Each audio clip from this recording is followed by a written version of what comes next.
entertained. I don't do it for fame, it's the love for the game. I go in like I'm trained. I'm prepared for the rain, they amazed. I ain't break from the sticks and stones they threw. Anything that you can do, I can do it better than you. No matter what I do achieve, still got something to prove. I spent the check on the diamond cross, but still ain't paid my dues. She gotta be number one, number two never count. Used to have bubble guts competition, now point them out. Making my babies proud, wanna cop my mama a house. Coming straight out the south, got enough juice to end the drought. Yeah, I buy like 23. Won't fall again, and I put that on me. Yeah, I feel the way, my heart all on my sleeve. Yeah, that's why I had to put my wrist on freeze. Coming for the win, can't take another L. Designer on me, this that new Chanel. This that splash, this that drill. Yeah, champion. Yeah, we. Today, from FedEx Field in Landover, Maryland, it's Week 4 of the NFL on EA Sports.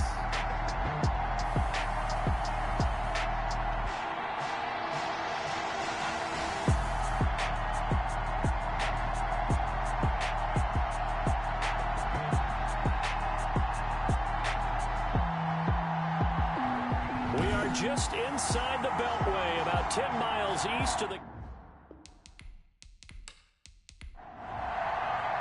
Fall is in the air, and the NFL season is in full swing, and we're underway here in Week 4.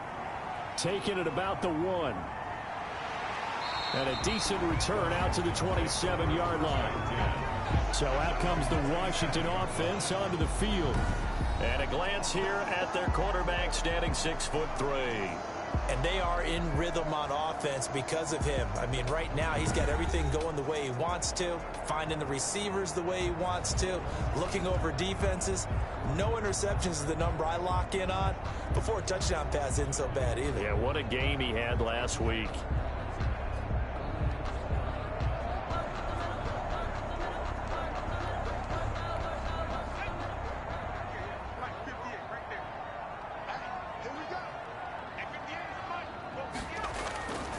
They'll come out throwing here on first down. And that's into the hands of Eckler. They'll wind up getting a yard on the game's first play at second down. A gain of a yard brings up 2nd and 9. Now a shotgun snap as they'll look to throw. Firing quickly here, and that's complete. And to the 36-yard line, taken down there after getting 8 yards. Brings up 3rd and 1. Here's the first carry for Austin Eckler. And he's got the first down yardage before he's brought down at the 42. Defense had a chance to get off the field here on the opening drive, couldn't do it. I know that we go into these meetings with coaches, and sometimes maybe we can get, a little bit numb because they're always going to talk about how important third down is, aren't they? Offense and defense. In this case, one capitalized, and the other, as you said, had a chance to get off the field and didn't get it done.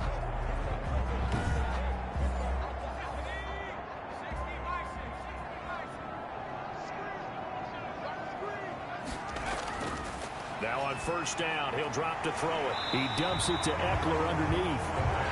Call it a pickup of 7, and it'll make it second down. It's a gain of 7. Brings up 2nd and 3 at the 50-yard line. This is a counter play, Eckler. And this won't be enough to pick up the first. A gain of 2, 3rd and 1. Midfield to the 49-yard line.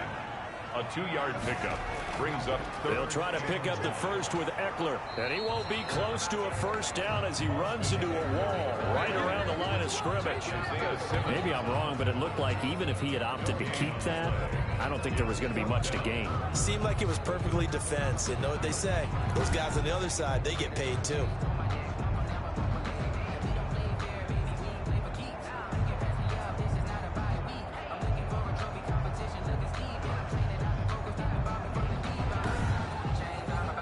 So on 4th down, Washington going to call on Tress Way to punt it away. Christian McCaffrey deep for Carolina. They only punted twice in the win last week as he gets this one away. The Panthers take over first down. So here are the Panthers now for their opening drive. And leading them out there, their 6'5" quarterback. It's pretty much become the norm when we see guys come out before a game and go through the route tree with their receivers.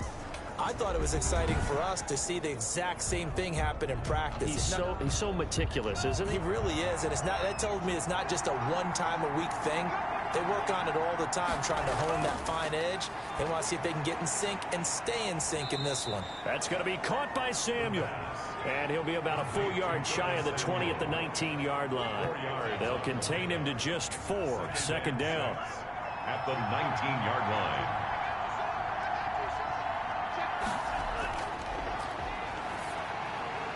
Now this one over the middle into the hands of his tight end, complete. And they're able to get this one across the 35. Now after the completion, we're going to get a timeout, an injured player. Well, he gets attended to. We'll step aside.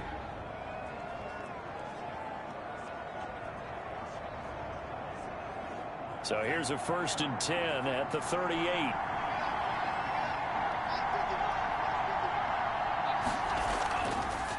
First carry of the game for Christian McCaffrey.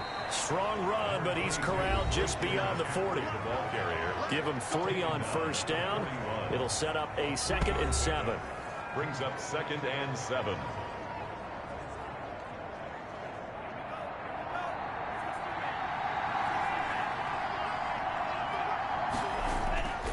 Now a run with McCaffrey. And he will be brought down at about the 43 that time. Good job there keeping him to a short gain. Of course, he's coming off a really terrific performance, reigning NFC Defensive Player of the Week. And I know people get caught up in, well, if you're the reigning Defensive Player of the Week, you must have made a bunch of spectacular plays. Like you mixed in a few of those, but most of the plays are just like a big seam, and he might go all the way. Touchdown, Carolina. DJ Moore. His 2nd touchdown on the season. And the Panthers are going to take a first-quarter lead. A nice throw there by the second-year quarterback. And I don't believe that was the kind of play he would have made as a rookie. Because usually your rookie season is a continuation of your college days. A lot of one read, and if you don't have it, you just take off and go. Now he's settled in the pocket a little bit more, reading the field and getting to a 2nd and sometimes 3rd progression. That was a nice play. And this will be good to give the Panthers a 7-0 lead. The drive summary that time, 5 plays. And the end result, a Panthers touchdown.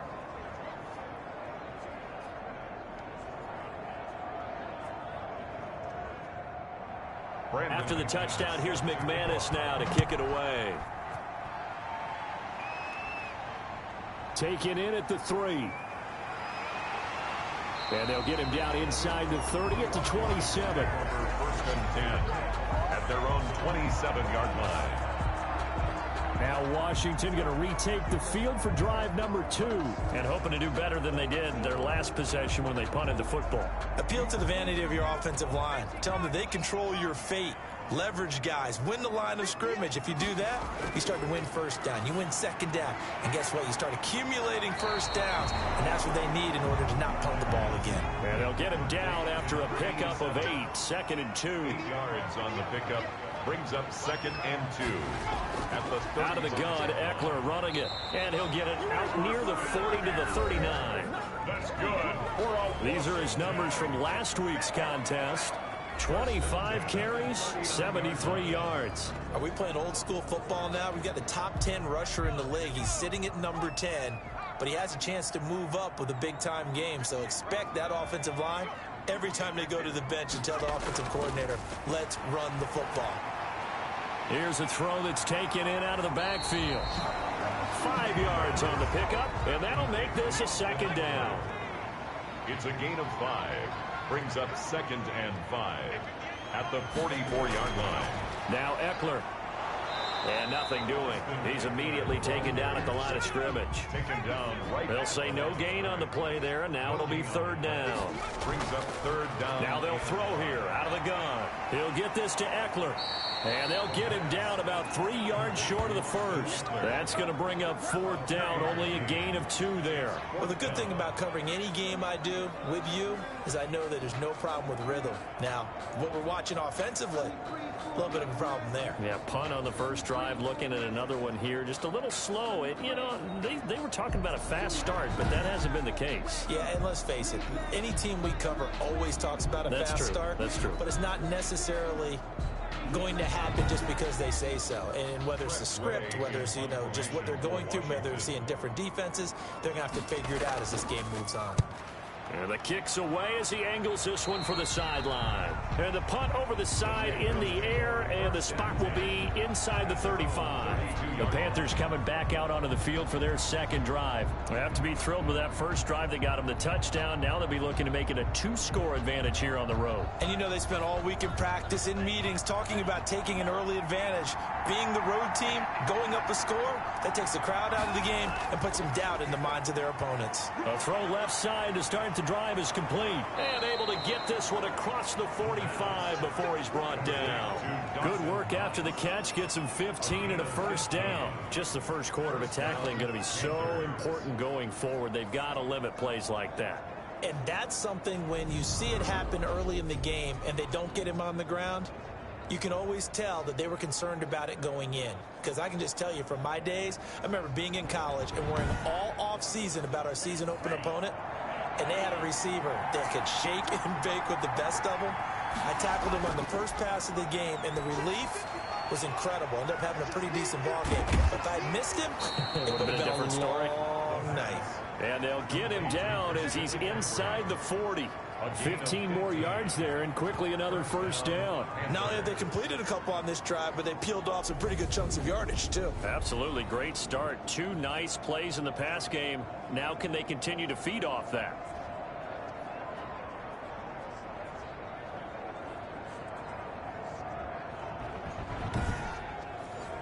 Back-to-back good plays have them on the move on first down.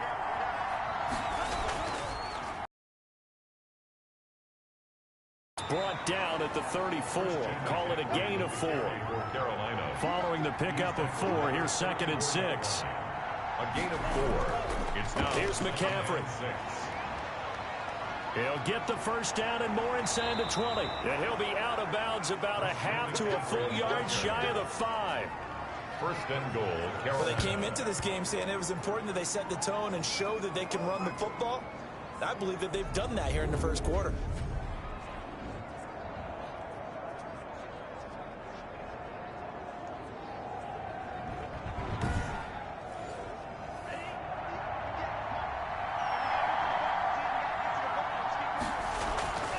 Now back to throw.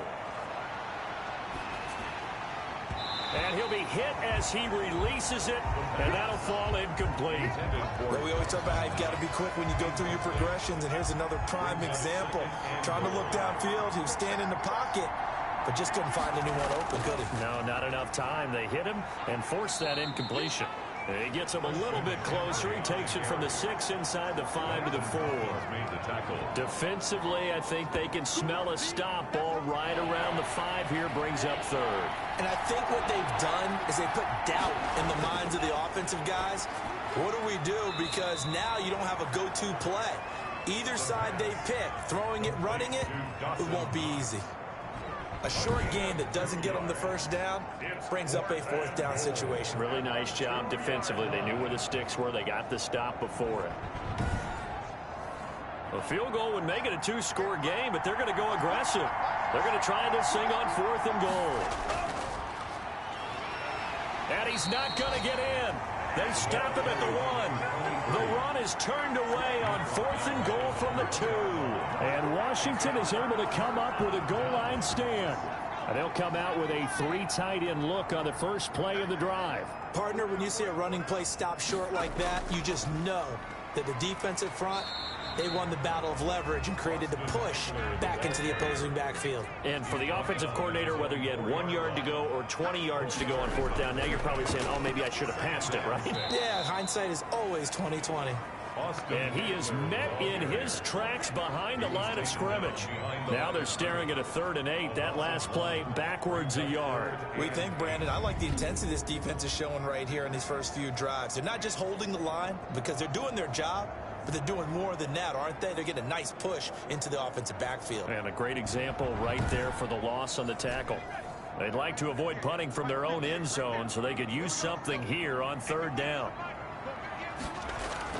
From deep in their own territory, they look to throw. That one is slant to McLaurin. Trying to find some space to operate, and now they'll have it. A gain of 12, a big first down to get away from the end zone. 10 at the 15-yard line.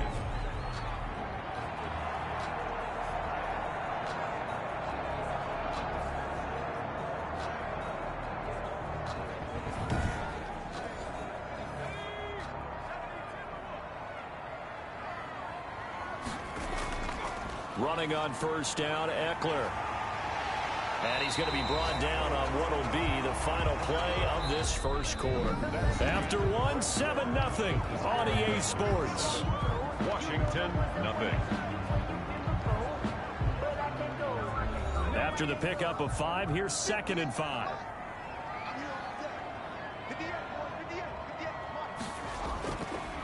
From the shotgun, he'll look to throw. And a quick throw here, that's complete. And he stopped right at the 25 after a gain of 5. Brings up 3rd down. On 3rd and short, they'll try and pick it up through the air. Looking for his running back, and he's got it. And he's going to have the first down yardage as he's down at about the 30-yard line. Got to say, I was a little surprised to see him, Charles, come out in the shotgun on 3rd and less than a yard. Yeah, but the way the NFL is nowadays, we hardly ever see anyone really run for it on short yardage. So they're going to throw the football more times than not. That was a nice, easy rhythm throw right there, and they pick up the first down. This offense finding its legs now. Here's another 1st and 10. They go back to the ground now with Eckler. And he'll slip his way up across the 30 to the 32.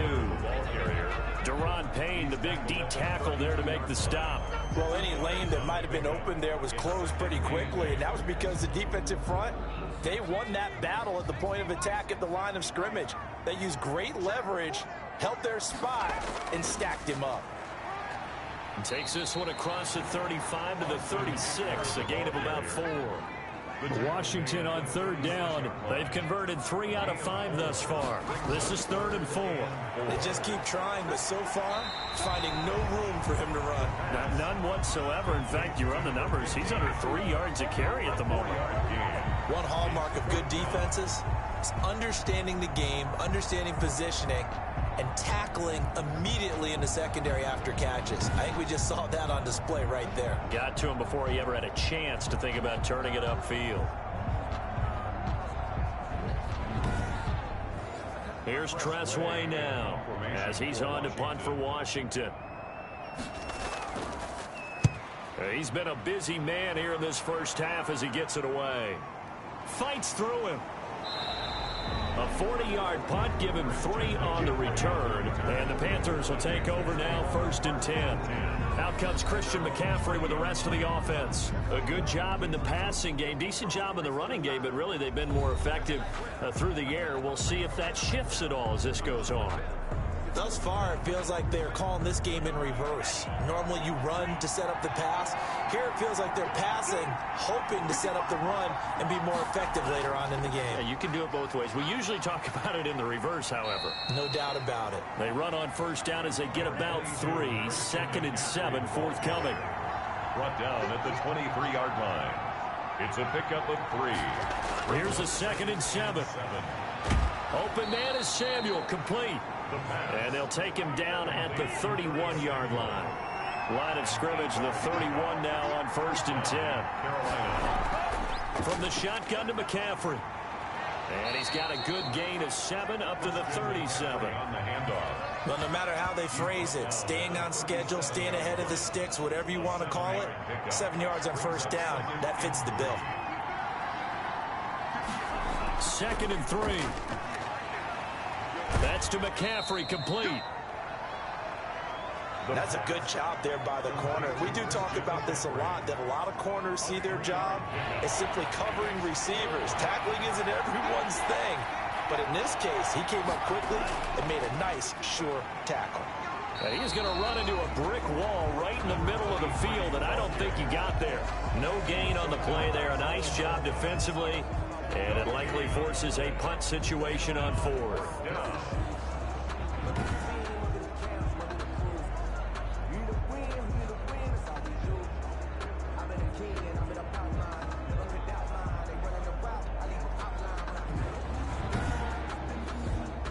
Here's the Panthers punter now, as he's on to punt for the first time this afternoon. And the win last week punted 4 times as this one's away. And that hits at the 6 and carries into the end zone for a touchback. At their own 20. There again is the running back as he trots onto the field. He's been good. They've utilized him well, but they're losing here in the second quarter. What might they change offensively? I think that what you try and do is expand how you get the ball to him a little bit. Get him out in open space, maybe swing the ball to him. What's that they used to call in the West Coast offense, the long handoff? Yeah. Serve as your running play that way, as well as continue to feed him the football. Some of these runs now may pop bigger later in the game because of the effects of running it. Sometimes people, after a while, they don't want to tackle him anymore, or they get tired, or they get out of position, or he runs through tackles. Continue to feed him the ball. He's having that kind of game. Yeah, might they get him the ball in some space in some different ways here. Well done to sniff that out defensively. He had it diagnosed pretty quickly.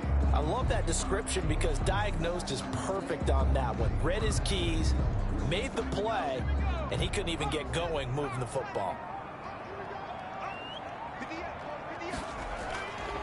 On third down, he'll drop to throw. This is swung out to Eckler. They'll wind up being stopped for no gain, and it'll lead to a fourth down. They dialed up the blitz on third down, and your worry as a defense that they can hit you with a big play in that situation. Instead, the blitz pays off, able to rally to the football and make the play.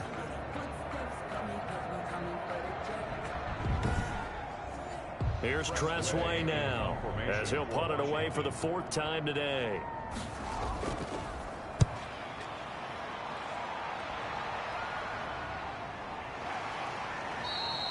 So a change of possession here on the punt. And out will come the offense as they take over. Christian McCaffrey and the Panthers about set to go on offense. He's over 40 yards here in the second quarter. Been nice and effective for them, hasn't he? He has definitely been dependable, and really shouldn't underestimate what he's getting done here, because anytime you're on a pace that's going to approach 100 yards, you've really done some damage in an NFL game. And now he's looking just to add to his totals. He's tackled a yard short of the marker. Good gain of 9 on first down. Give him 9 on the carry that time, and they're set up with a 2nd and 1. That's a really nice job by them picking up the run blitz and detecting it and blocking it and turning it into a nice run. And a lot of times you think if you blitz a running play, you're going to smother it. But a lot of the blitzers, they come in a little bit high. They don't have great leverage, and they're easily blocked and turned to the side. And he's going to get this one down near the 45-yard line. Bringing him down there, Jonathan Allen. A 3-yard pickup. Brings up out of the gun. They'll look to throw. Finding Knox there, complete. And they're going to have another first down here as the tackle's made at Washington's 9-yard line. 29-yard line. 16 yards, a first down. Nice job there of utilizing his big target. He didn't overthink it. Understands the catch radius. Understands that he knows how to use his body to keep defenders away from the ball. And puts it right out there for the nice pickup.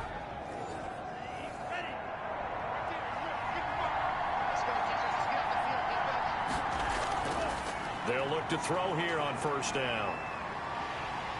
And the Washington pressure gets to him, and he will go down. Chase Young. Give him the credit for the sack and a loss of 14 yards.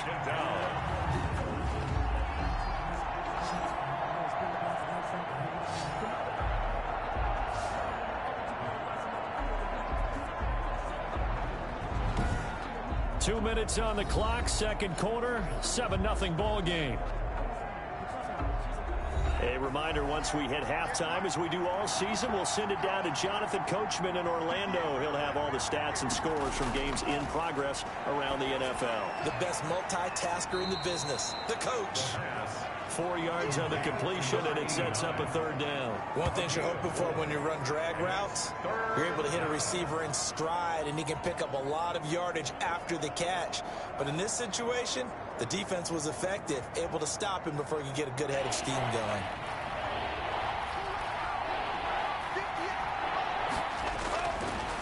the gun now on third down. Throw right side is going to be caught by Samuel. And Washington now going to use the first of their 3 timeouts as they'll head to the sideline and talk over what to do next. A 45-yard attempt. And his kick is absolutely perfect. And the lead moves to 10-zip. 10. Washington, nothing. So chalk that down as an 8-play drive capped with a field goal. Yeah, as a friend of mine used to say, they were moving and grooving for a while, but they couldn't keep the momentum going enough to get a touchdown out of it. And it'll come out to the 25 as he will not attempt to return. Washington ready to try again on offense. These guys had to punt their last possession, and that's become too familiar of a refrain. Too many of these drives just wound up going nowhere. But you know how in baseball, when the pitcher gets a base hit and he's on base, they bring his jacket out to him to keep him warm? A lot of times the punter goes to the sideline, puts on sweatpants or a wrap over his leg to keep it warm. He might need a massage from the trainer right now from all the work he's getting. He's going to be dropped following a pickup of 7 past the 30 to the 32. Now he dumps this off over the middle, and he'll be brought down right around the 37. Now Washington going to use the second of their 3 timeouts as they'll stop it with exactly a minute to go before halftime. A 1st and 10 here, and you know, if they could just get 3 out of this, something about whittling it to a 1-score game at half that might provide a psychological boost. He'll drop this one off to Eckler, and this will leave him a yard short. Nice pickup of 9 yards on 1st down. Quick hitter here, it's complete. And he'll be brought down at the 45-yard line. 1st down now, but the clock continues to move. He's going to flip one out here to his running back. Now Washington going to go ahead and use their final timeout as the clock will stop with 21 seconds to go here in the 1st half. At the Panthers' 40-yard line. Looking for McLaurin, and he's got him. And they're going to have another 1st down as the tackle's made at the Panthers' 18. And he takes a shot on the release as this will be incomplete. So we have reached halftime with our score 10-0. As we'll send you down the coast now to Orlando, that's where we find Jonathan Coachman ready with our EA Sports Halftime Report. Coach. All right, Brandon, we'll get back to you guys in a bit. But first, time for a trip around the league on this final weekend of September.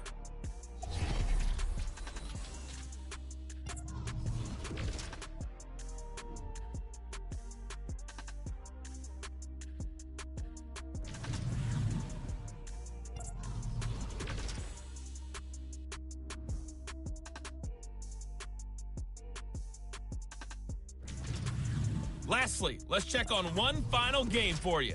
And you can see they are scoreless as they play the second quarter. Meanwhile, in our game, it's been a defensive struggle. Which offense can break through in the second half? To find out, let's hand it over to our broadcast team of Brandon Gaudin and Charles Davis.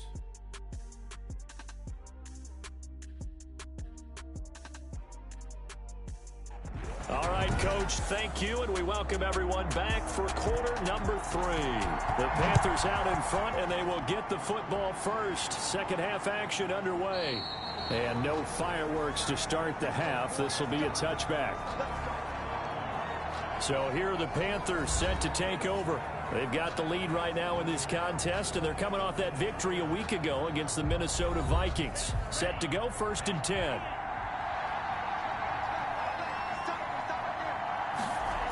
Starting the second half with a run by McCaffrey. And he'll be upended at the 28-yard line. Just a 3-yard gain there. Well, that's just a pile of bodies there, and that's when you kind of find out who's a tough guy, right? Who can stand up and make a play. It was only a 3-yard run, but for both sides, they had to walk away from that feeling like, okay, I can stand up when the going gets tough in here. Now a toss left side into the hands of his tight end. And down right around the 32-yard line. 4 yards on the pickup. 4 yards on the completion, and it sets up a 3rd down. I think it's okay there. They didn't get a whole lot on that play, but it's nice to have a safety valve. And he cannot avoid the pressure as the Washington pass rush gets home. They need to stop to get back into this game, and here's one right to start the third quarter. Yeah, anytime you go into the lockers with that 2-3 score deficit, you're right. You need that stop, get the football back, and they've done just that. Series to series, play to play.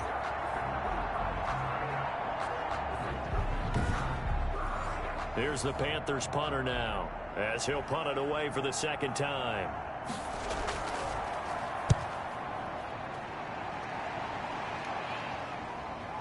Let's take it inside his own 40. It'll be 37 yards there on the punt. And it will be Washington football now with a 1st and 10. First possession of the second half now for Washington. And, Charles, they're certainly still right in this game, but they need that offense to wake up and in a hurry. Yeah, I like the way you put it. They certainly did seem to sleepwalk a bit in the first half. Now that their defense has done its job, it's their turn now to go out and try and get some points. Firing quickly here, and that's complete. That catch good for only a couple. So 2nd and 8 here after the pass play for 2 yards on first down. I always laugh when people say, what's the toughest route to defend? And I'm like, any of them, especially if it's a good receiver. That makes things very difficult. But when you're running a drag route, something short, shallow, going through defenders, using guys almost as screens in order to get open, that makes things tough for guys trying to get to the football. They're going to look to throw. And he finds McLaurin. And they'll get him down as he's inside the 40. 13 yards there and a Washington first. If you're going to blitz, likely going to leave you in man coverage with this guy, and that is less than ideal. It is, because just about any offense that has an elite receiver, if you blitz and have him in man coverage, you're going to him, even if he has an elite defender on him, because he usually knows where the ball is before the defender does. So from the 39 now, they'll come up on a 1st and 10. They'll run out of the gun with Eckler. 7 yards on the pickup there, and it'll leave him with a 2nd and 3. He's tackled at the 32-yard line. It's a gain of 7. Brings up 2nd and 3.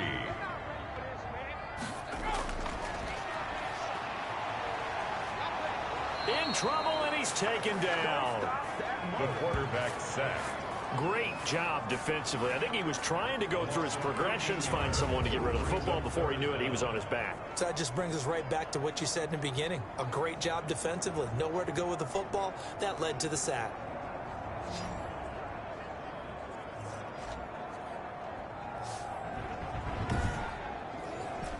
This offense in desperate need of a conversion as they come up on 3rd down. Now a shotgun snap as they'll look to throw. And that's into the hands of Eckler. They'll get only a yard out of that, and it'll bring up 4th down. That's certainly playing down in distance very well by the defense, isn't it? Take whatever you want underneath, by all means. And he deserves a bronze leg as he gets this one away. And this will be up to the ruling of the side judge here. He says it crossed out of bounds at the 16-yard line. The Carolina offense about ready to go. We have not seen much on offense here from either side these last few drives. We've hit a wall, so to speak. And have hit it hard, haven't we? Because the defenses right now, they seem to be a step ahead, don't they? Beating them to the point of attack, beating them to the punch. These offensive guys, they're tinkering like crazy. What's it going to take to get back on track? Yeah, both sides searching for adjustments. They'll lose a yard there, and it's 2nd and 11. I like the strategy. Extra tight ends, extra beef. They want to run the football, but that means they probably want to run it inside. If you get strung out on the perimeter, you're in peril. Yeah, we saw the result, negative yardage.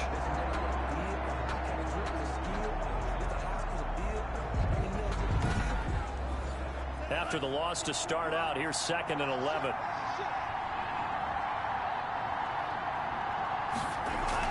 Again, they run. Again, it's McCaffrey. They get 9 yards back on the run there, and they're left with a much more makeable 3rd and 2. A gain of 9. Brings up 3rd. And he'll give it here to his running back. No gain on the play there. Nice job defensively.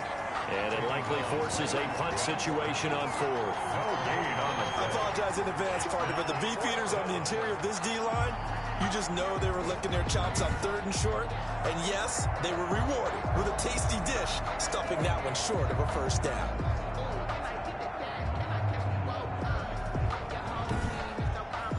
Here's the Panthers punter now, as he's on here to punt it away. He's averaging just under 50 yards a punt as he gets this away. And a fair catch taken back near about the 35, 36-yard line. 36 yards on the punt with no return. And possession will switch hands, 1st and 10. And the Washington offense heading out. And, Charles, they're certainly still right in this game, but they need that offense to wake up and in a hurry. Yeah, I like the way you put it. They certainly did seem to sleepwalk a bit in the first half. Now that their defense has done its job, it's their turn now to go out and try and get some points. Here's Eckler to begin the drive.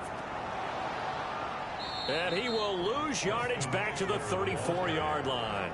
Officially, it's a 1-yard loss. That's going to bring up 2nd and 11. But if these guys are going to chop into that deficit, they're going to have to do a much better job in the run game. Caught behind the line of scrimmage, no yardage to be found.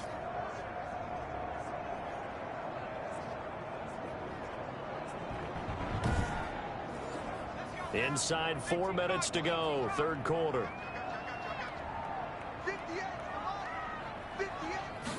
2nd and 11.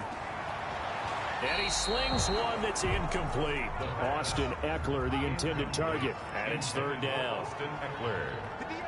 Isaiah Simmons there defensively. Back to throw here. The Panther rush too strong. They get there and take him down. Taken down and sacked. That's his 2nd sack of the game. And the best defensive ends, they do their homework as much as offensive guys do. They know how to beat the offensive lineman across from them, what moves they need to do to set them up. This guy's been pretty good at it all game long.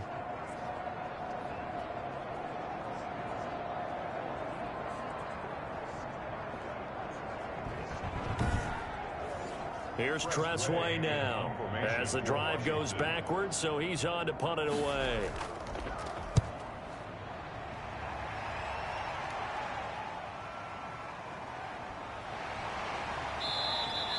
It'll go as a 50-yard punt, 6 yards on the return. And the offense will take over with a new set of downs. Here's the Carolina offense as they get ready to take over here. The crowd may be losing just a little bit of the edge after back-to-back punts. They want some big plays. They want to see some offense. They want to see somebody break away, whether it's through the air or on the ground. Now it'll be interesting to see where the patience is on both sides. Each head coach, can you hang in there and not try and force something that could put your team in some jeopardy? Now a draw play to McCaffrey. And that didn't fool anybody. He's going to be dropped in the backfield. They'll wind up losing 3. And now it's 3rd down. When a draw works, it can be a thing of beauty. But when it doesn't, oh, it can be ugly. And in this case, loss of yardage ugly.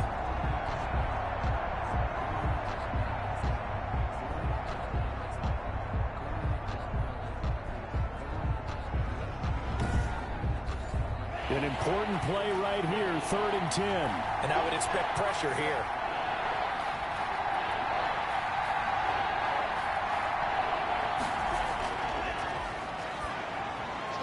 And a quick throw here, that's complete.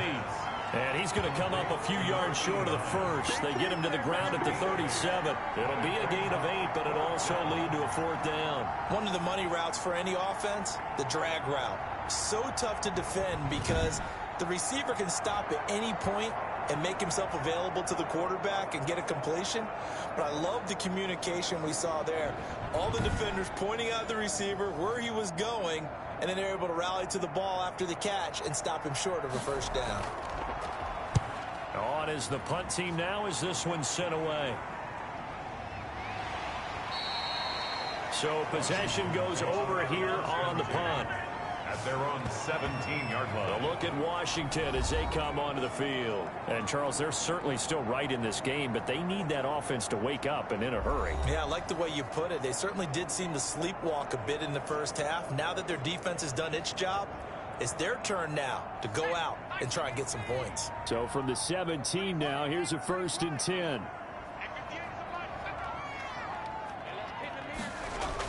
They started on the ground with Eckler. And they'll blow that one up back at the 16-yard line. He'll lose a yard there, and it's 2nd and 11. I see a shake of the head as he gets up, and you've got to imagine he's thinking, guys, you got to help me out. He's hoping his team can read his thoughts because he definitely needs some assistance.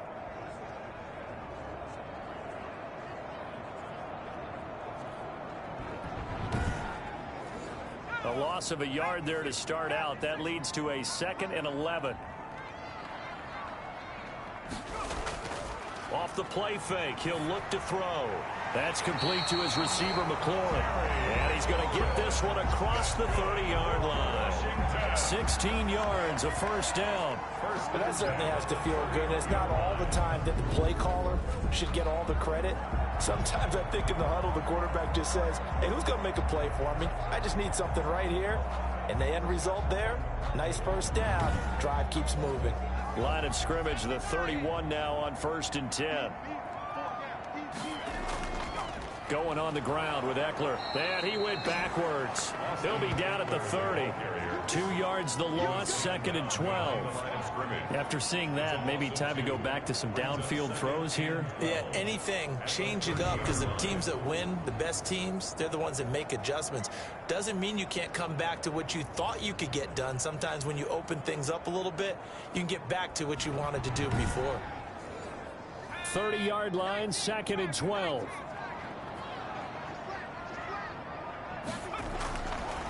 Now they'll throw here out of the gun. Quick hitter here, it's complete.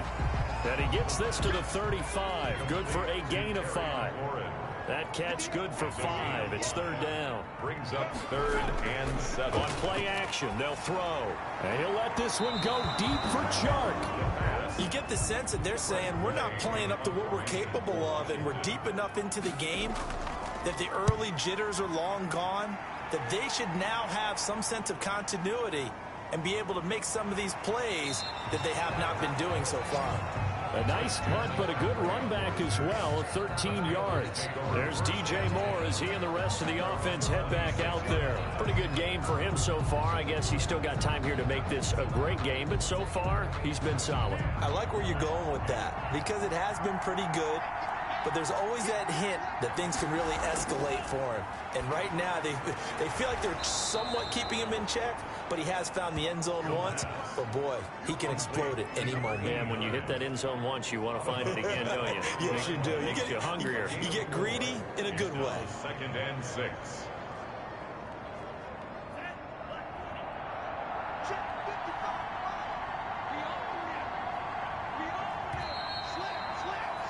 And as they come to the line, they will not be able to get off another play as time has run out on this 3rd quarter. This is the National Football League on EA Sports.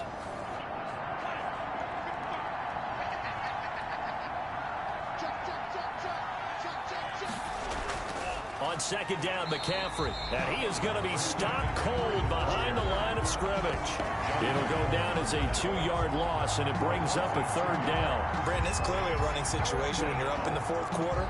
They're going to have to stack the box and make it difficult for them to move the ball. Made it very difficult right there. Now they need to repeat that effort. Yeah, bring 7, 8, 9, whatever it's going to take to slow them down.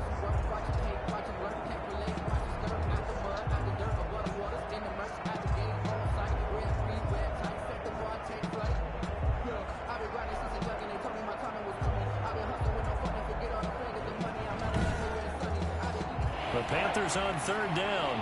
It's been a problem. Just 1 for 7 thus far. This is 3rd and 9. They'll set up the screen to McCaffrey. And he's going to be stopped here a few yards short of the first as the tackle is made at the 33. 5 yards, not enough. And it'll be 4th down. Instead of throwing it downfield, Charles, they just tried to dump it underneath there. You like the call? I do. I think it's a high percentage play because you get the completion, and what you're counting on is your back to use his legs and his elusiveness to make people miss and pick up the 1st down. In this case, it didn't happen.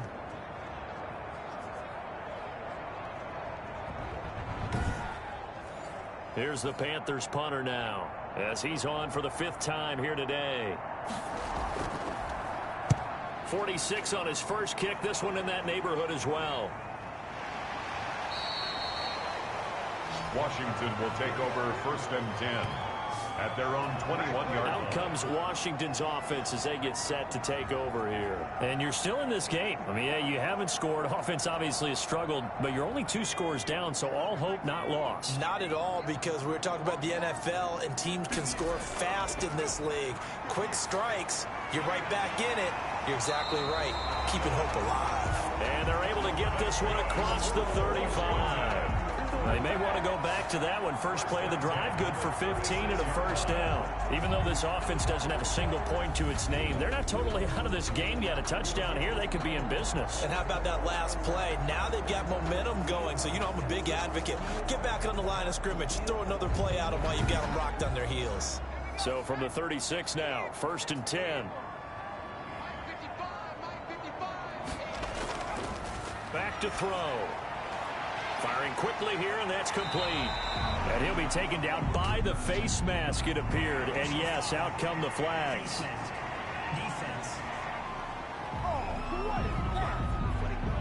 Well, when you're leading in the 4th quarter, that's not the penalty you want. Not at all, and now your discipline comes into question. Having poise this stage of the game, you can't have those kind of plays. So now factoring in the face mask, here's 1st and 10.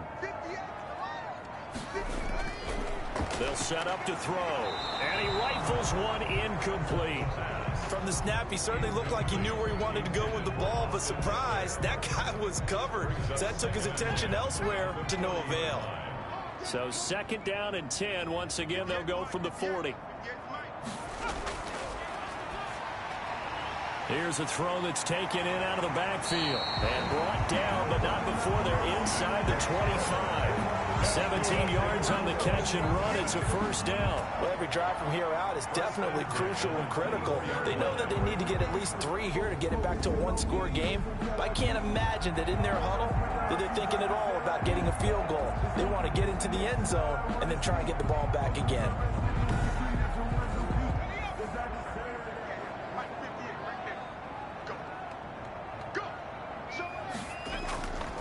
Now on first down, he'll drop to throw it. And nowhere to fit that football in. It's knocked away and incomplete. Coverage there by Von Bell. Incomplete. Brings up 2nd and 10 at the 24-yard line. And now a throw here secured by his running back out of the backfield. They'll get him to the ground at the 20 following a pickup of 4. 4 yards the gain, and it'll bring up a 3rd down. That might feel like a little bit of a lost opportunity there for the offense because the defense brought pressure that time. And sometimes against that, you can get out to your running back, and it can turn into a big gain downfield. But what a nice job they did getting to him quickly and holding him to a short gain. This team doesn't mind running the ball in any situation, and I thought he was going to get the first down the way the play developed, but the defense closed in and stopped him just about a yard short.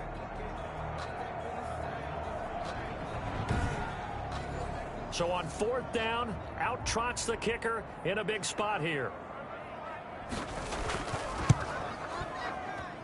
And his kick is good.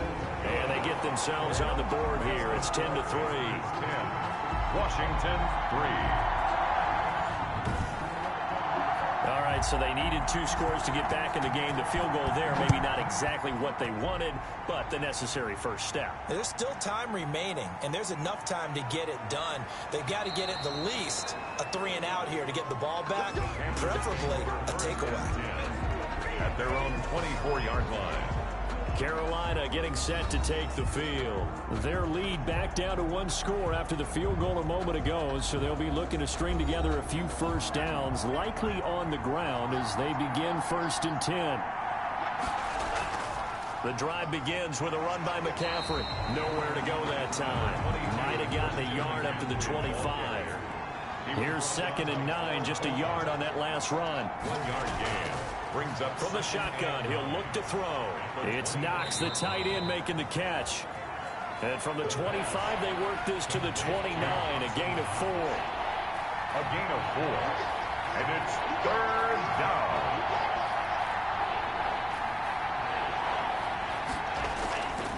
down. Looking to throw. And a quick throw here, that's complete. And he'll be out of bounds across the 30-yard line. I hate to surrender the football when you're nursing a slim lead, but they're going to have to punt it away. Trust that defense. It's the right play at this stage of the game as well. You don't need to press it here because you do have that little bit of a cushion, and you count on your D to make it stand up. Nice punt, but good work on the return to get back 11 yards. Now we get another look at Washington on offense. Their defense has done the job. Now it's the offense's turn as they've got it 1st and 10.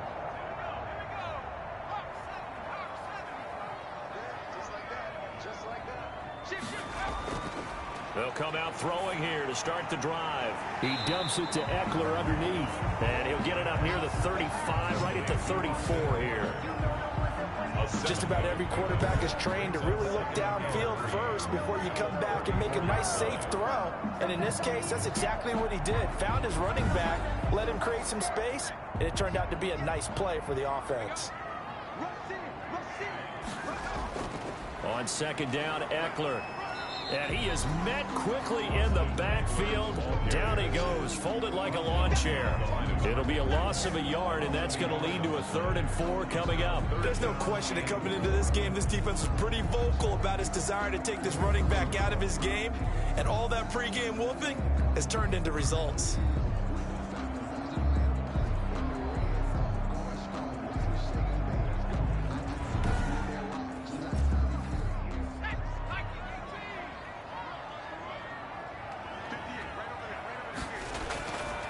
They'll look to throw.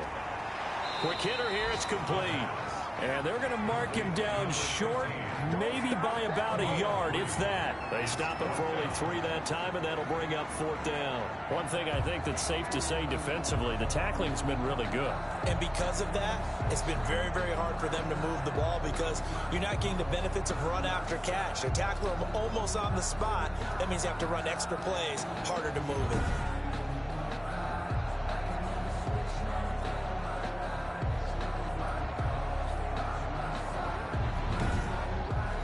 Here's Tressway now as he's on to punt for Washington.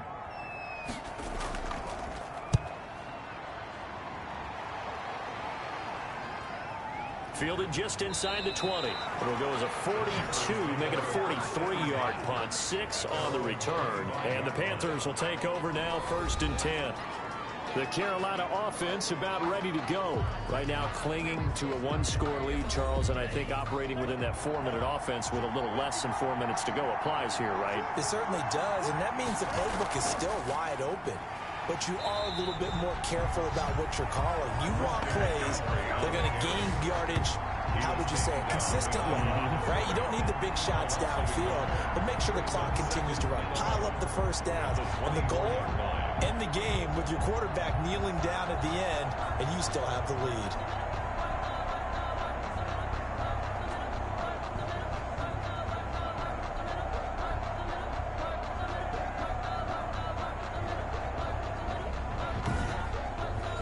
After the loss to start out, here's 2nd and 11.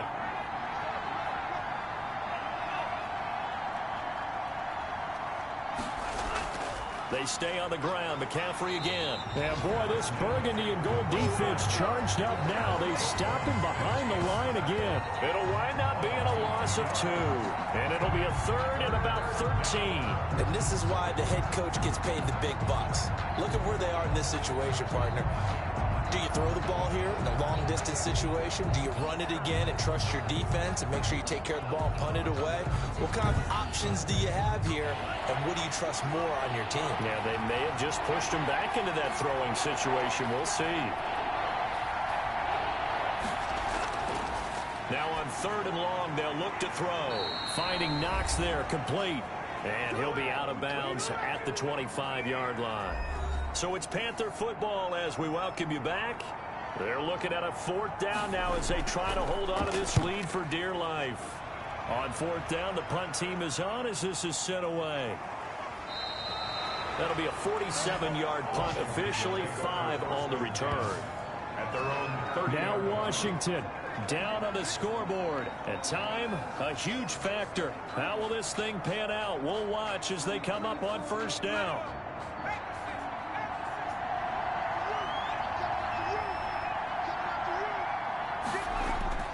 Back to throw.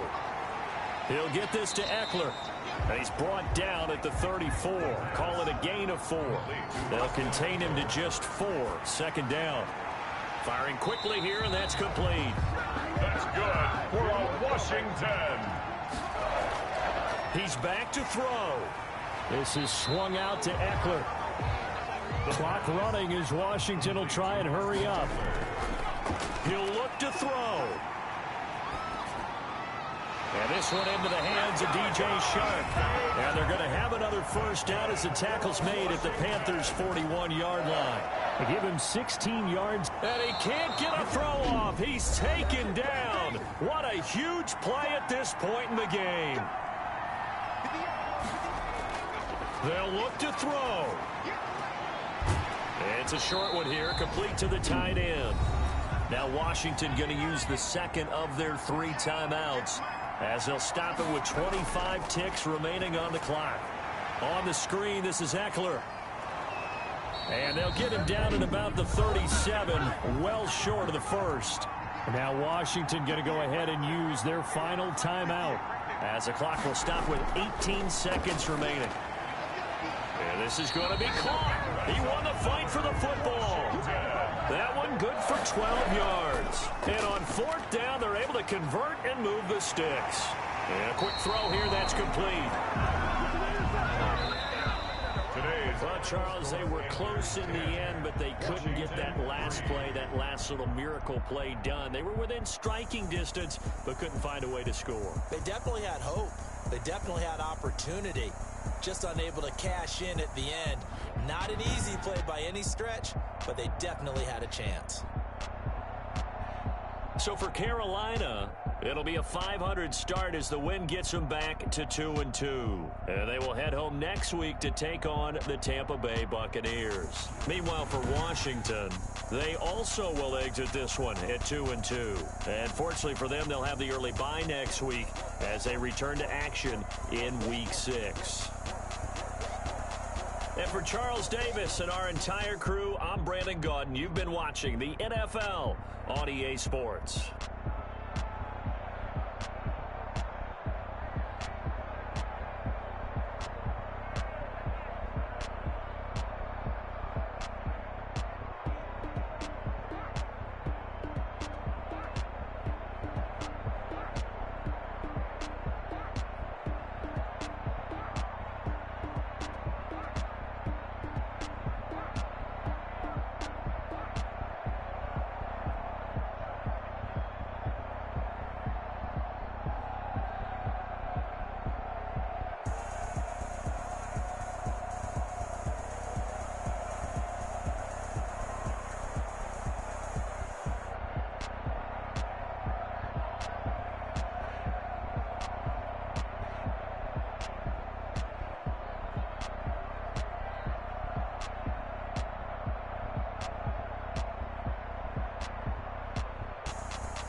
is second nature. All is automatic.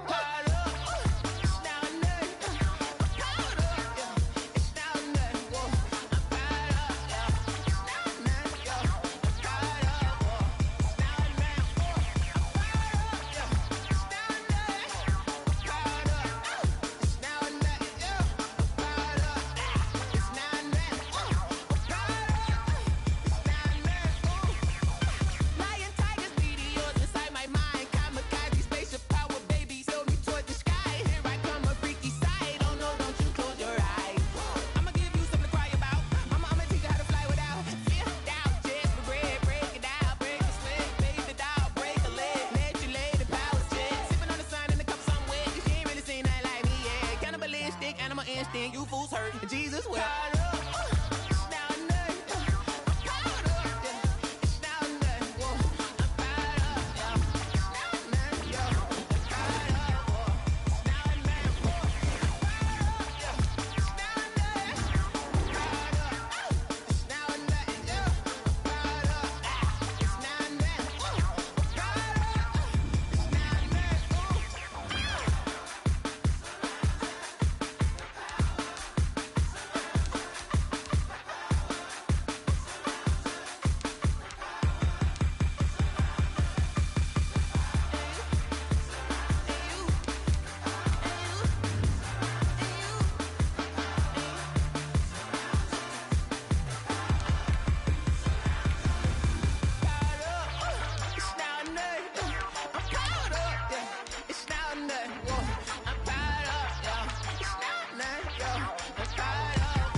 Game over, time's up. Play my cards, dealt my hand, ain't really no time for luck. Either you got it, you don't. Lie to yourself if you won't. I put my team on my back, did what I could, what I had. Now I'll be all in my bag. Copy and paste with the swag. Bet you can't do it like me. All my winners on repeat. Take your L like a boss. Stand 10 toes on your feet. I can never take a loss. I ain't set up for defeat. 4 Giottos on the truck. I had a dream and it stuck. Living my life cause we up. Looking back like where the love. So I be hella low key. But contrary to belief, loyalty runs deep. I keep my ear to the streets. Struggle turned me to a beast. I'm out the chain, I'm out the leash. But baby girl, I play for keeps. Told my brother lately, I've been scheming against all odds like Willie Beeman. I've been grinding lately, this my season. Lord knows I'm trying to find my reason. Lay it out on the line, ain't no looking back. Giving my all with no strings attached. Came from the bottom, rose through the cracks. Spotlight on you, but how you gon' act? Hey, I remember sleeping with my ribs touched. I remember sleeping with my ribs touched. Now I get it to go. Crazy how them tables turn. You can fold or you can stand firm. I'm a real one, so I ain't concerned. I'm fully built for this life. I think I earned all my stripes. I don't believe all the hype. Get back on my feet and get right. Watch you work, watch him hate, watch him lurk. Can't relate, watch you skirt. Out the mud, out the dirt, above the waters, in the murks, out the gate, on site. Red breed, red tight, set the bar, take flight. Yeah, I've been grinding since a youngin'. They told me my timing was coming. I've been hustling with no fun and forget all the fame, get the money. I'm out in LA where it's sunny. I've been eating since a youngin', since we ain't have food in our tummy. The life we was living ain't funny, but you cannot take nothing from me. Put that on my mama, my daughter, my cousin, my brother. I'll show you. Way better than I can tell you. The type of dreams that they sell you. That's why I learned from my failures. Don't do the handouts or the favors. Told my brother I'ma get this paper. Was left behind, I'll see it later. To keep it real, you don't need to wait up. Lay it out on the line, ain't no looking back. Giving my all with no strings attached. Came from the bottom, rose through the cracks. Spotlight on you, but how you gon' act? I remember sleeping with my ribs touched. I remember sleeping with my ribs touched. Now I get it to go. Now I get it to go. Now I get it to go. Now I get it to go. I remember sleeping with my ribs touched. I remember sleeping with my ribs touched. Now I get it to go. Now I get it to go. Now I get it to go. Now I get it to go.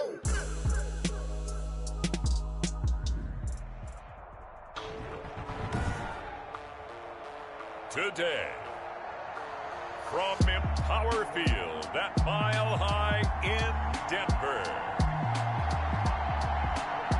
It's Week 11 of the NFL on EA Sports.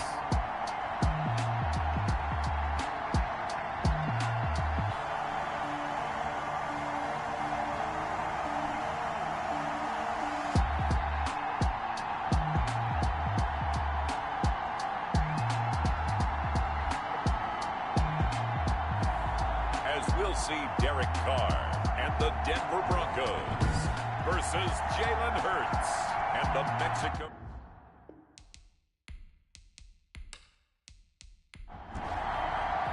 The NFL season is hit high gear, and off we go in Week 11 on EA Sports. That'll be taken about a yard deep. And ultimately cannot get this out to the 25-yard line as he's dropped it to 23. So out comes this offense to take over for the first time. They'll be led out by a Heisman runner-up during his college days. It's the versatile Jalen Hurts. What I enjoyed this week is that you asked to talk to his offensive center before the game and find out a little bit more about him and what the relationship is. And that was a pretty positive story, wasn't it? Yeah, and really what I took away from that is just how it has permeated throughout the entire offensive line, the relationship they've had. It's really a group that's in sync. They care about him. That's the thing. They really care. And when you care that much, you're going to play that much harder for him and give him a better chance to lead the team that wins. A good, safe pass there right off the bat. That's almost a rhythm play. That's what we like to call it. Get them into rhythm early, something safe, something they're confident about, something they feel good. And once that's completed, then you just keep moving from there because the confidence elevates. First down. Line of scrimmage, the 37 on 1st and 10. Running with Kamara. And this winds up a gain of 4 to the 41. The run got 4. Now they deal with a 2nd and 6. 4 yards on the pickup. 2nd and 6. Here's Kamara off the draw. And he'll push this forward only to about the 42-yard line.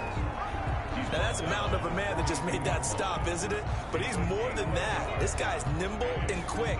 More than a space eater. He just made a great play there. A nickel set defensively for the Broncos here on 3rd down.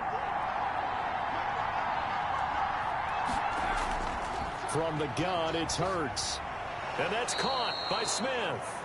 And he'll be taken down, but not before he works it past the 50.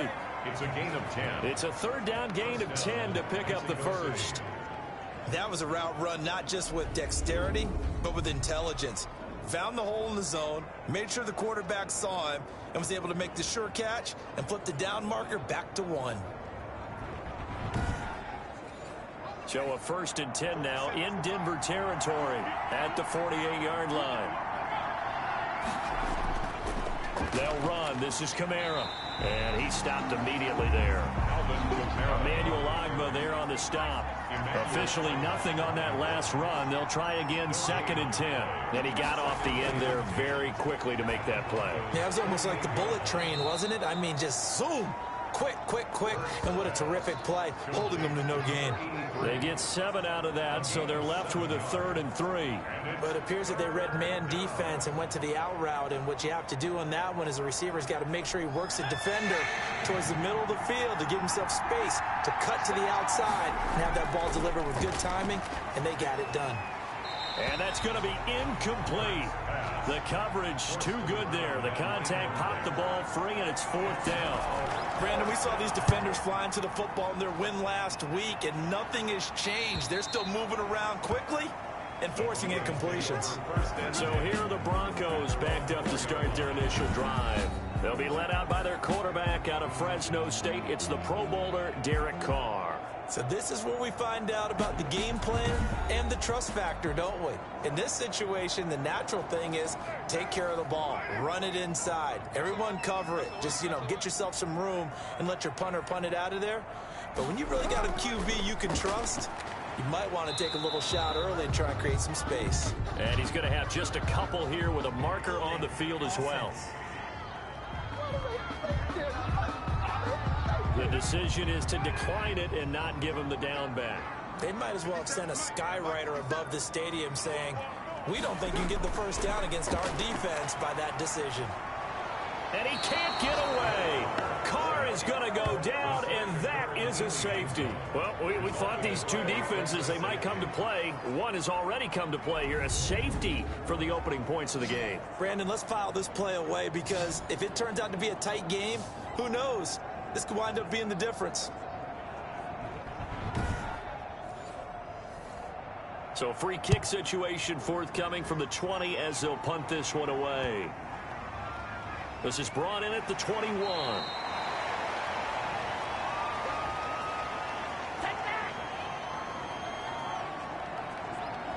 Back onto the field comes this offense, ready for their second drive. And, Charles, if the season ended today, and it's not going to, we still have December left. More football. We're only in November. But they would be a wild card team. And that's great. They'd be in the playoffs, but you know they're trying to bump up to be one of those division leaders. That guarantees you at least one home game in the playoffs, and that's what you're really seeking.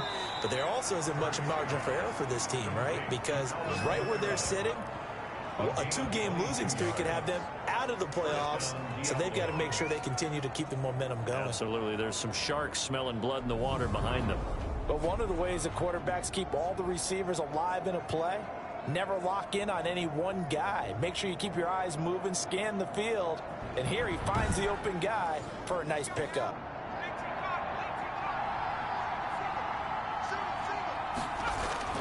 They'll throw on first down with Hurts. Slant pass to Boyd. And he's going to get a solid gain of 9 before being brought down. Second and right at a yard.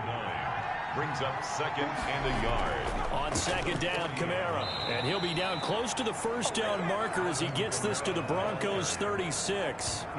He was well over 100 yards last week. He told us this week, a little ambitious, said he wants to hit that 200 mark. We'll see.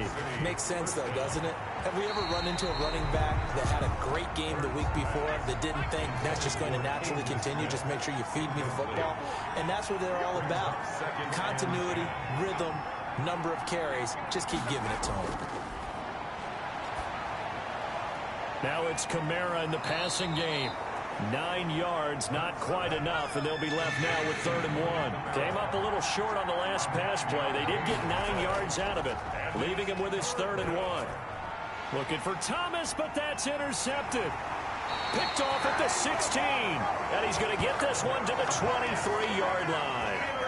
But no doubt, a very disappointing end to what was a pretty strong opening drive. They had 3 points in their back pocket. It was there for them. If you don't like what you see, just throw it away. Make sure you get those points on the board. Don't get too greedy. He forced it there. You saw the end result. So now the second drive offensively coming up for the Denver Broncos. And a safety the last go-around. That's how we arrived at this 2-0 score. We'll see if they can respond. Such an oddity, isn't it? See those 2 points go up on the board, knowing Looks like that soccer. Exactly. And knowing that you did it to give those points up for your team. Now they're just looking to get back out on the field and make up for it. They'll contain him to just 4. Second down. For Sutton, the receiving numbers from last week's game. 5 catches, 77 yards, and a touchdown. And that was a nice job there pulling that one in. Now, this is an offense that will certainly spread the ball around a bit. And this is a guy the defenses had better focus on. And he's able to take this one up to the 35-yard line. That one, a first down pickup of 8. 10 at the 35-yard line. From the gun, it's Carr. Quick hitter here, it's complete.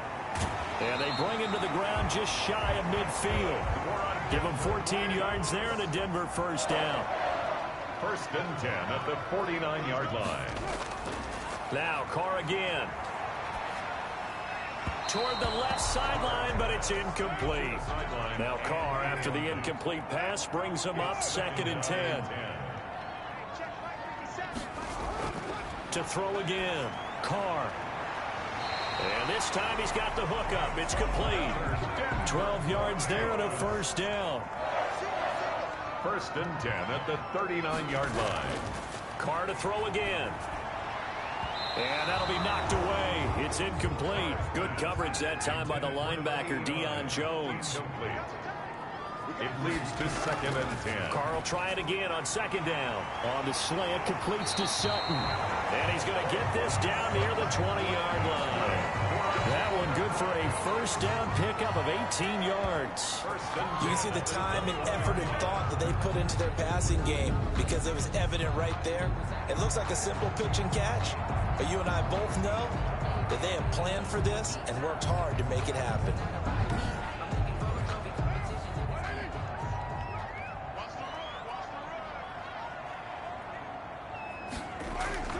Carr now on first down. And that's going to be knocked away and incomplete. And with it, time has expired on the first quarter. Second quarter about to begin from Denver. It's the Broncos in possession of the football as they've got it with a 2nd and 10.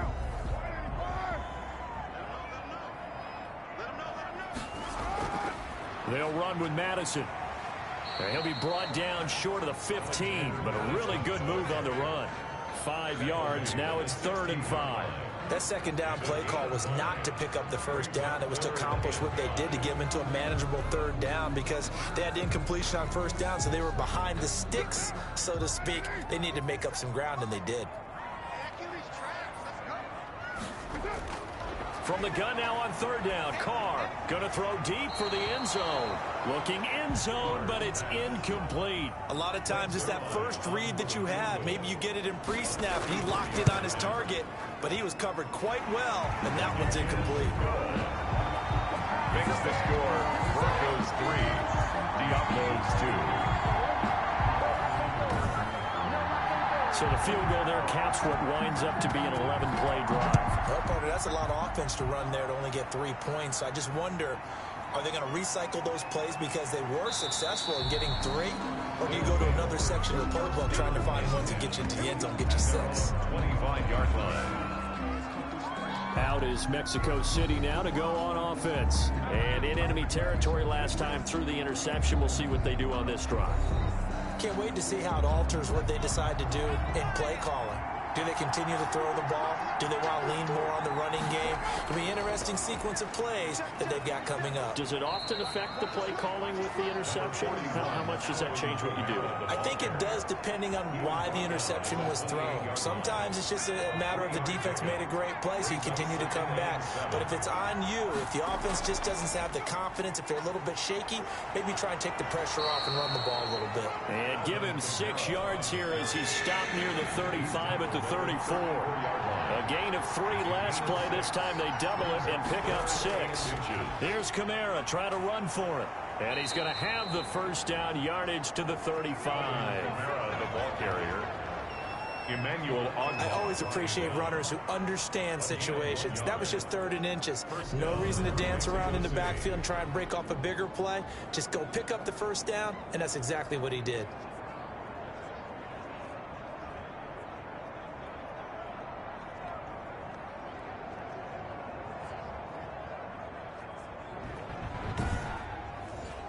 Ball up to the 35 now as they come up on 1st and 10. Throwing from the gun, it's Hurts. He'll buy some, and he's going to have to eat this one as down he goes. David Onyemata in there to get him, and that is sack number 6 now for him on the year. Like the footwork back there, I thought he did a pretty good job of evading that first wave of players.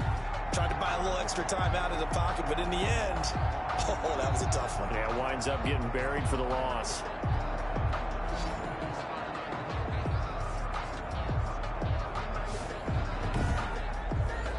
So after the sack, here's 2nd and 14. On the ground, this is Kamara. And he'll work free from 1 tackle, but that's about all as he's taken down. Call it a gain of 5 that time. They'll be left with a 3rd down and about 9 to go. I think we can safely say that those types of plays are the backbone of this offense. We know not every run's going to be a big hitter, but you know they'll take that type of result on each and every attempt. So much about offense is what you call hidden yardage. You know, you throw the ball to someone, they catch it, and then they can make a big play. You know, they create a play, run after catch. They did a really nice job there of limiting that and keeping him from a first down. Yeah, stopped him in his tracks. So they bring out their punter as he'll kick it away for the 2nd time. He'll send this one into the mile-high air, and it's a good one. And that one hits at the 7, but bounds into the end zone, and that'll be a touchback. At their own 20. So here are the Broncos to take over on offense. They played the Browns last week, got the victory in that game, and so far so good as they've got the lead here. Set the tone, defense. Set the tone, defense. Let's go. 50 Cent. Mike, 50 Cent. They fake the handoff. Now Carr. It's a short one here, complete to his tight end. And he gets it here to right around the 24 before he's out of bounds. They'll contain him to just 4. Second down. That was a nice throw out there to the flat, but they defended that pretty well. The hope is to go ahead and put it on him so he can turn and get upfield and gain additional yardage. There just wasn't anywhere to go on that play. And they're able to get this one across the 35. A gain of 13. It's a first down. First and 10 at the 37-yard line. They'll run it with Madison. And that play went nowhere. Losing yardage. It'll be back at the 36. Officially, it's a 1-yard loss. That's going to bring up 2nd and 11. This defense has really flown around in the first half. They've gotten to the ball carrier before they can really get started. Offense going to have to come up with something else in order to try and get this running game going. 2nd and 11. Shotgun now for Carr. And he's got it. Got his man on the end round. Complete. And he slips up past the 45 before being tackled. 12 yards there and a first down. 48-yard line. Working from the gun, it's Carr. Firing quickly here, and that's complete.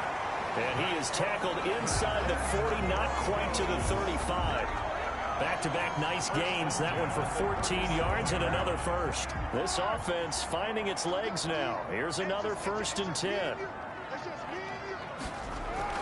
Running from the shotgun with Madison. And the play goes nowhere. Losing yardage back near the 40 at the 39. 2 yards the loss, 2nd and 12. Defensively, he has been a presence in their backfield in the first half. Had a sack earlier, and now he comes up with a big tackle for a loss.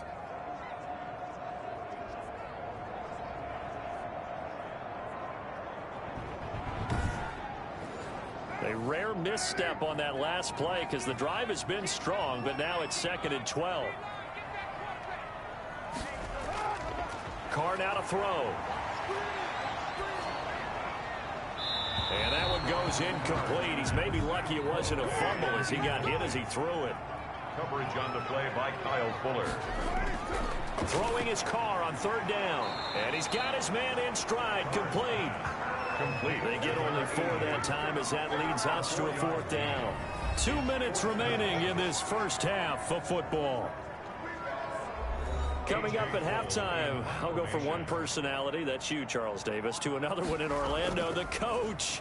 He'll have stats and scores from around the NFL. You and Jonathan Coachman, both larger than life. No doubt about it. But you're stuck with me in this booth, yes, and he's miles away and smiling. And happy. Out is Mexico City now to go on offense. They punted last time they had it. What steps, Charles, you think they have to take to make sure they don't do that again? Well, let's just go to the football 101, the trite expression 101. Win first down. Make 5, 6, 7 yards on first down and make it a 2nd and 3, 2nd and manageable. Keep accumulating first downs that way. Keep moving the football. You don't want to get behind the sticks because then the defense has the advantage. Able to find a lot of empty space there, picking up the first down and a 21-yard gain. And taking it across midfield and inside the 45. 15 more yards there and quickly another first down. And a quick throw here, that's complete. 7 yards, the pickup there. Now before this 2nd down play, we'll get whistles and a timeout, as the stoppage will come with a little under a minute to go in this first half.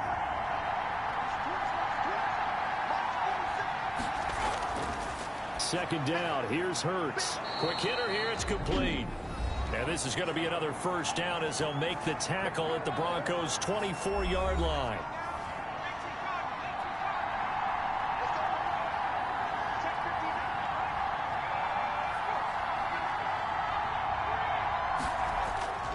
Here's Hurts to throw. It's caught on the right side. It's Smith. No gain there on the completion. 2nd and 10. No gain on the play. Well, that was a simple throw and catch, but even with that completion, 0 yards gained, so they're behind schedule on down and distance. I think they were hoping to get it to him. He could make a man or two miss, but that window closed quickly. Had the completed pass, but for no gain, stopped right at the line, so it's 2nd and 10. And that one will fall incomplete. Clock here now, just under 30 seconds to go in this first half. They don't get the hook up there, but you really have to marvel at how precise he's been throwing the football these last couple weeks. Oh, that's a perfect word for it, precise, because if you're at 70% or better 2 weeks in a row, you have a job as long as you want one in this league, won't you? I mean, let's face it, it's not just West Coast offense either. He's putting the ball downfield as well. And he's going to be taken down here. A sack back at the 32. Now the Broncos are going to call the first of their timeouts as they'll stop the clock with 24 seconds to go in this first half. And this one is right through. And with that, they'll take a 2-point lead here in quarter number 2. Now the drive ends in just 3, but they'll take it. Looks like they'll head to the locker room, barring something unfortunate in front on the scoreboard. Yeah, they may not be jumping up and down and celebrating because they have the lead, but still, any little momentum in a game like this is important to a team, and they'll feel real good about going in and regrouping, knowing that they are out in front. They'll indeed try to run it out as they start on the ground. And the running lane's non-existent in this first half as they'll stop him behind the line. They'll wind up losing 3 yards here, and it'll bring up a 2nd and 13.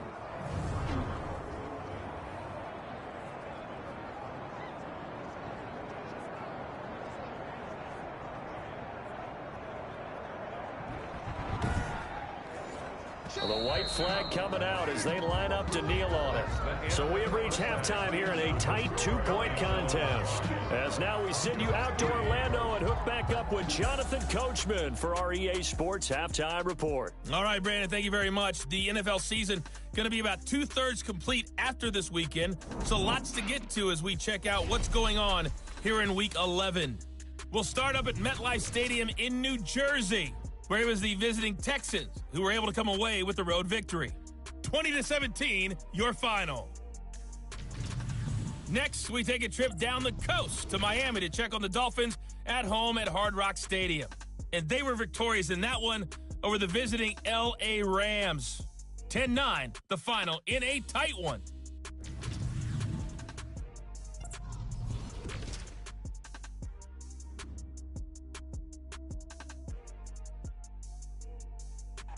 Meanwhile, in our game, it's been a defensive struggle. Which offense can break through in the second half? To find out, let's hand it over to our broadcast team of Brandon Gaudin and Charles Davis. All right, Coach, thank you, and we welcome everyone back for quarter number 3. It'll be the Broncos getting the football first in this second half as they trail, and we are back underway. And he will not bring it out. It's a touchback. Here comes the Broncos offensive unit here as they'll have it first to begin this third quarter. And with the way this offense has played thus far, to be frank, they got to feel pretty grateful to be in the ball game. I would agree with you totally because they've done all of nothing offensively in this game, yet they still find themselves in a position on this drive where a touchdown can give them the lead. They need to take advantage of it. Yeah, they're still looking for that first touchdown here in the third quarter. All they have so far, the field goal. And the tip there altered the ball flight, and it falls incomplete. It'll be second down.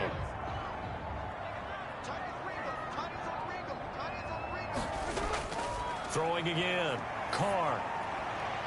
And this one incomplete. Too much contact to hold on to that one, and it's third down. Third down and 10. To throw on third down, Carr. And he comes back with one complete. And he will have a Broncos first down as they're able to get the third down conversion. He was held without a catch in the first half, but he's got one here, and he also picks up a first down. Well, we can talk about it like it's just a basic route, but how about the timing on this one? Lined up on the right, runs a deep in route, and how about the throw? Right on the money. Bam, puts it right in there and on his hands. Nice completion, really good pickup. So from the 39 now, they'll come up on a 1st and 10. Carr completes it, and they'll get to him after a gain of 7 to the 47. The tackle made. Able to get 7 on that first down pass play. 2nd and 3. Brings up 2nd and again, it's Carr. Oh, a battle for it here, and this will be Carr. And he'll go down, but not before getting this inside the 30. The goal for any offense versus his own defense, find the holes where guys are available and put the ball on the receiver before any defender can step up and fill it. They did it well there. Perfectly executed crossing route.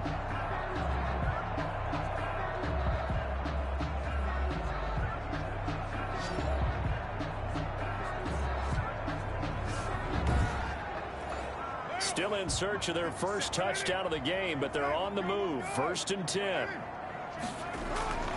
Again, they'll throw with Carr. And that is incomplete. He couldn't hold on through the contact. Brings up 2nd down. Complete. Marcus Peters on the cover. Back to the air on 2nd down. It's Carr. And this time he's got the hook up. It's complete. And he takes it down to the 10-yard line. 5th catch of the afternoon, and that gives him a 1st down. I don't know what they talked about at halftime. Whatever it was, it worked. They look like a different team here in the 3rd quarter. Yeah, I doubt that there were very many trash cans that got kicked over, that type of a speech. I think what they did was they analyzed what worked in the first half, what didn't, and figured out a better game plan. Might we see our first touchdown of the game? Here's 1st and goal. Going on the ground with Madison. And he is met at the line of scrimmage, and he goes down right there. No gain on the play that time, and it sets up 2nd and goal. Going to run with Madison again. And he'll get about 4 there as he takes it from the 10 down to the 6. They've been denied touchdowns in the red zone twice already. Here comes 3rd and goal. Here's Carr to throw. And this is caught for a Bronco touchdown. Cortland Sutton, his 4th touchdown on the year. And the Broncos have retaken the lead. On those slants, everything happens so quickly. What makes it work? The timing between the passer and the receiver. In this case, a slant route. Ordinarily, it's probably about 3 steps before you go on the slant.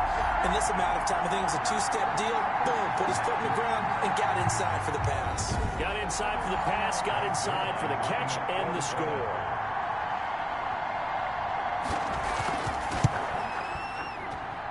And the lead is up to 5. So the drive goes 75 yards, 10 plays. And it culminates in a touchdown by the Broncos. Out is the kickoff unit as they run up and send this one away. Here's Landry. And out a little across the 25 to the 27. At their own 27-yard line. Now we take a glance at the offense as they work their way back out for their first possession of the 2nd half. They trail offense, first time to touch the ball in quarter 3, and we'll see what they can do. And I can't wait to see what they have planned, because some teams script to start a half. Other teams just go, okay, these are the sequence of plays we want to run. These things worked well for us.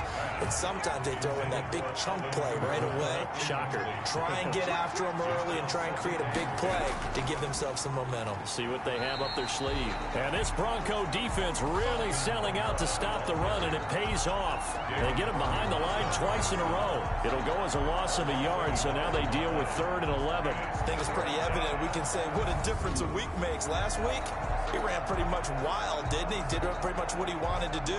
But this one, they stopped him cold. That, to me, that's good scouting and even better execution. Yeah, and they stopped him behind the line right there. They obviously watched the tape a few times and made some adjustments. Throwing is Hurts. On the move to his left. He can run for it, and he will. And they nearly get this all the way to midfield. Mark him down at the 49. Hurts dangerous when he runs that football. He's got a first. Under the category of obvious, you hate giving up a first down on 3rd and long. And somehow he finds his way downfield and picks it up. If you look at the coverage defensively, oh, this is great, but no one accounted for him at the quarterback spot. At some point, you actually have to tackle it and get him on the ground short of the first down marker. On first down, Hurts. It's a short one here, complete to the tight end.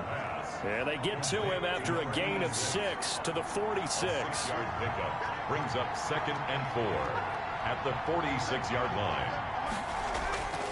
Hurts sets up to throw it. Boyd's the target, and he has it over the middle.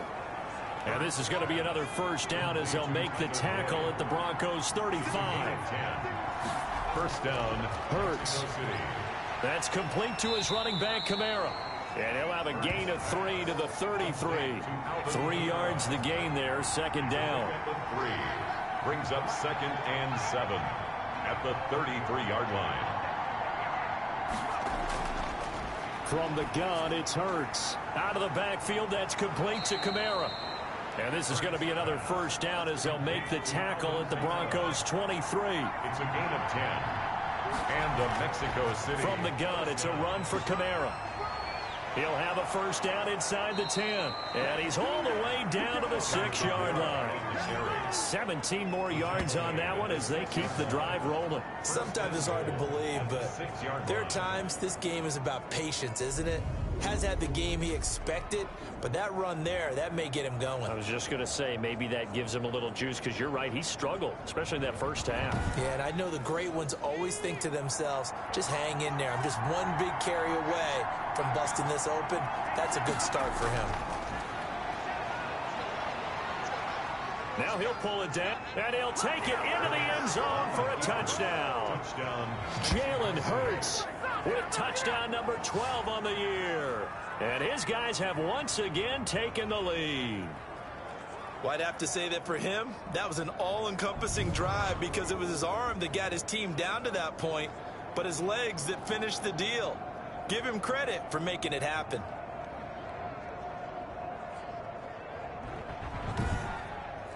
Now Sean Payton going to say, let's go for 2 on this one. Hurts will throw. And that is caught for the 2 points. So they make the decision. They want a 3-point lead versus a 2-point lead, and they got it. Yeah, at this stage of the game, it seems like the exact right thing to do. Put a little pressure on your defense, but the biggest thing now is you're making the other team chase you. Set now to kick this one away, and off it goes. This taken in about 4 yards deep, and no effort to bring this one out. It's a touchback. And Denver getting set to take the field. And that last drive, so effective in the passing game, resulting in the touchdown. Maybe not many people were focused on the trenches. There was good protection there. Excellent protection. So now defensively, you've almost got to get down into those starters blocks like you're a sprinter. Get lower than those guys on offense and find a way to roar through them or around them to get into the face of the passer. Easier said than done, though. Way easier said than done. But they've got to try something because right now they're just cutting them to shreds. Similar to a shooter in basketball who just connected on the previous shot. They run another set for him on the next play. Now we had a guy who made the catch. They tried to get the big one downfield, but came up empty. So from the 39 now, they'll come up on a 1st and 10. Here's Madison. He's got a first down and then some at midfield. And all the way down to the 41-yard line. Another strong gain on the last 2 plays. They've moved it a combined 33 yards. Sometimes with the running game, you've just got to stick with it. Look, it's the 3rd quarter. No time to panic. But that also doesn't mean you just do it the same way you've been doing it the entire ball game. Maybe change up some blocking assignments or run a few different plays, but stay with the overall essence of the running game. Carr now on first down. And he's going to have the hook up to Sutton. And he's going to be down at the 35. Gain of 7. 7 yards, the pickup on the pitch and catch. 3 at the 35-yard line. Throwing again on 2nd down. Carr. His throw incomplete. And this should be the final play before the quarter ends. Coverage on the play by Kyle Fuller. Carr going to try and throw on 3rd down. Firing quickly here, and that's complete. And he will have a Broncos first down as they're able to get the third down conversion. Welcome back now to Denver. It's been a very hotly contested game to this point. Just a field goal separating these two teams as we get set for the fourth quarter. We saw a number of good games earlier today. This one might top all of those. It's been a dandy as we come up on 1st and 10. Under pressure, and he will go down. Sacked back at the 38. A big loss. And, partner, it's safe to say that the secondary really contributed to that sack. Yeah, nickel set, 5 defensive backs. They covered everything. Nowhere to go with the football. But my question is, why didn't he throw it away?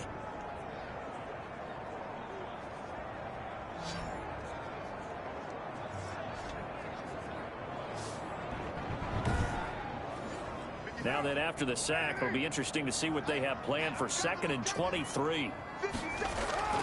Another try after the first down sack. Carr. And he's got his man out of the backfield. That's complete. To Alexander Madison.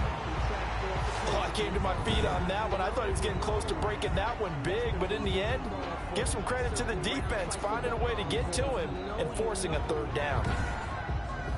The Broncos on third down. They've converted 3 out of 5 thus far. This will be a tough 3rd and 18. And that one drops incomplete as he got popped as he was throwing it. And incomplete. They went with the dive look that time on defense, just flooded the field with defensive backs, blanketed everyone, took away all the passing angles, thus the incompletion.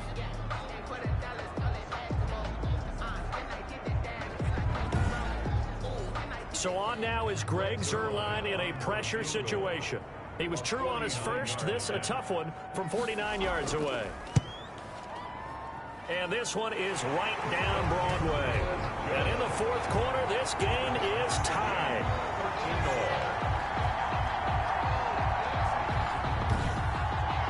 So with less than a minute gone by here in this fourth quarter, the field goal there gets this thing back to even. And it's setting up for a fantastic finish, isn't it, partner? It's been a well-played game, a hard-hitting game. The fans are into it. The announcers are into it. This is going to be a great fourth quarter. At their own 31-yard line. Out is Mexico City now to go on offense. And we essentially have a brand new ball game. After that last field goal has tied us all up, we brace for what should be an exciting rest of this fourth quarter.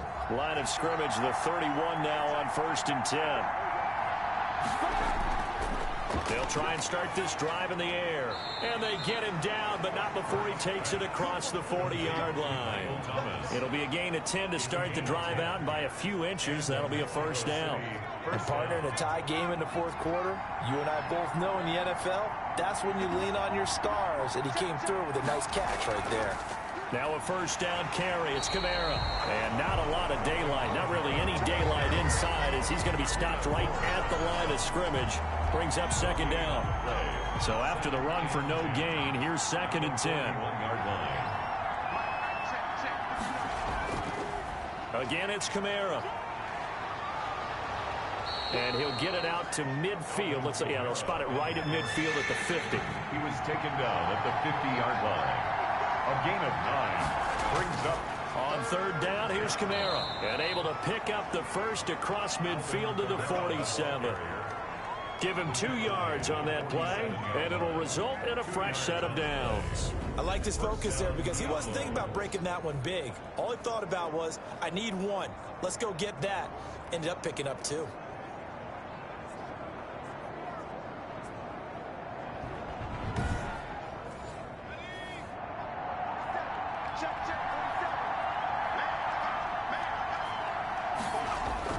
They'll throw on first down with Hurts. They'll set up the screen now to Kamara. They'll contain him to just 4. 2nd down. Alvin Kamara. A gain of 4. It's now 2nd and 6. Play action. Here's Hurts. Out to his left. Opted to run for it. The decision a good one. Picking up the first, getting 14 yards on the scramble. How many times have we seen this late in the fourth quarter? Because you know the pass rush is getting after him, and they get upfield, get that great push, and what do they create? Space, and he takes off.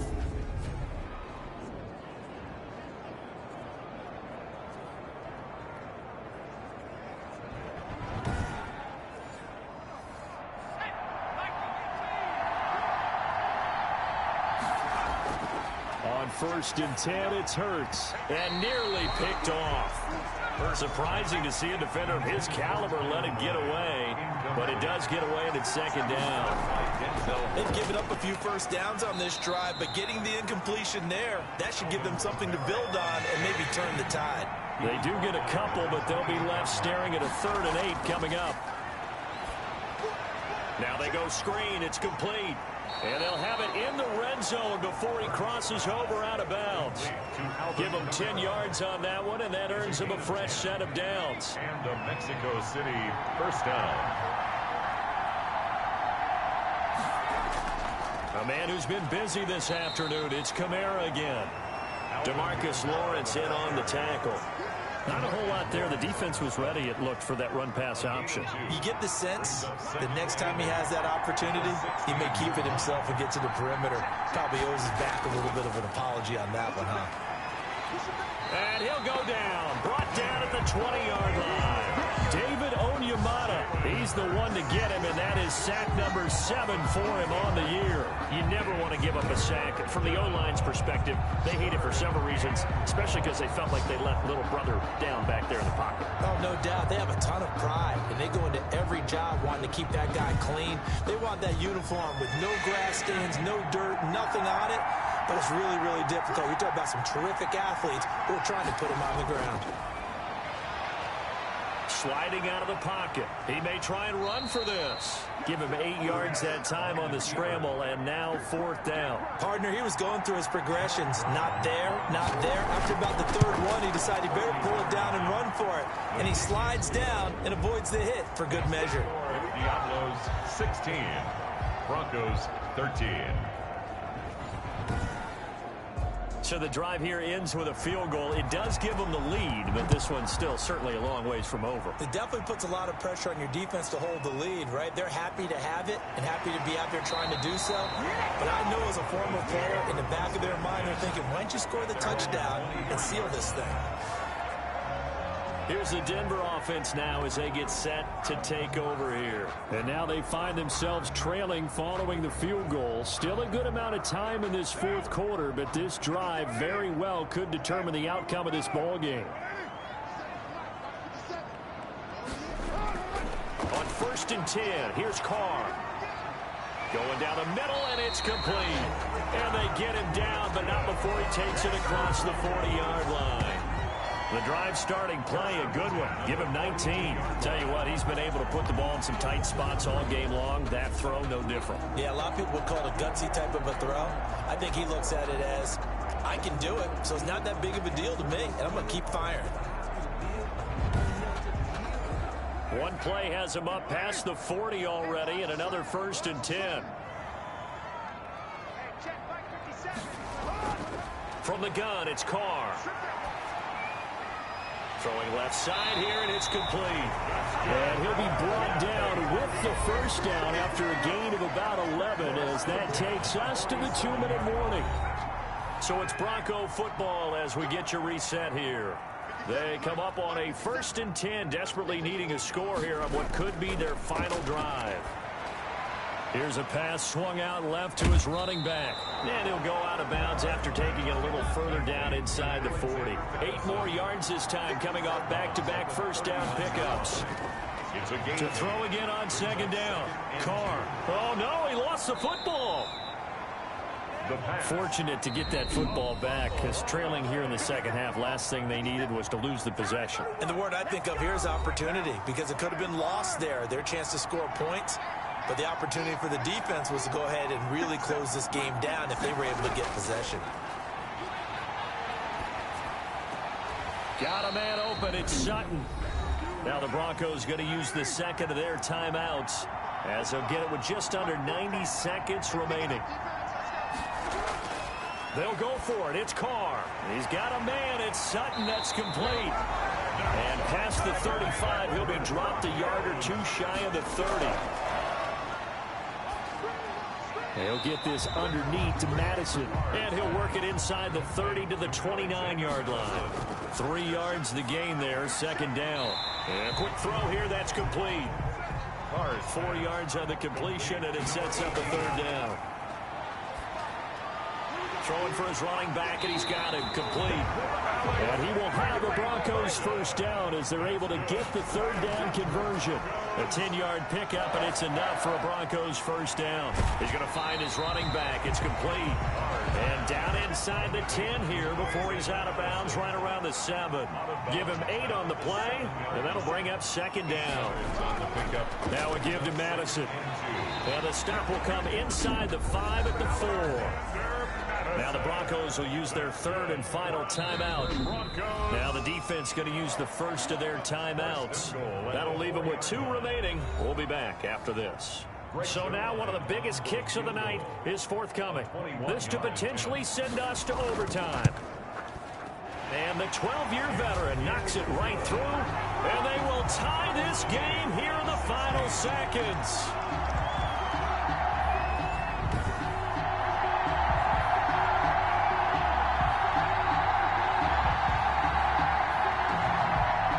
So a money kick there in the final seconds, and now, barring any hijinks on the kickoff here, partner, I think you and I, we're going to settle in for a little overtime. And I wouldn't have it any other way. This has been a dogfight all through regulation. No reason to think it won't continue in the extra period. Kamara. And from the 25, they work this to the 29, a gain of 4. And now with 4 seconds left, we get a timeout call. 2nd and 6, just inside the 30.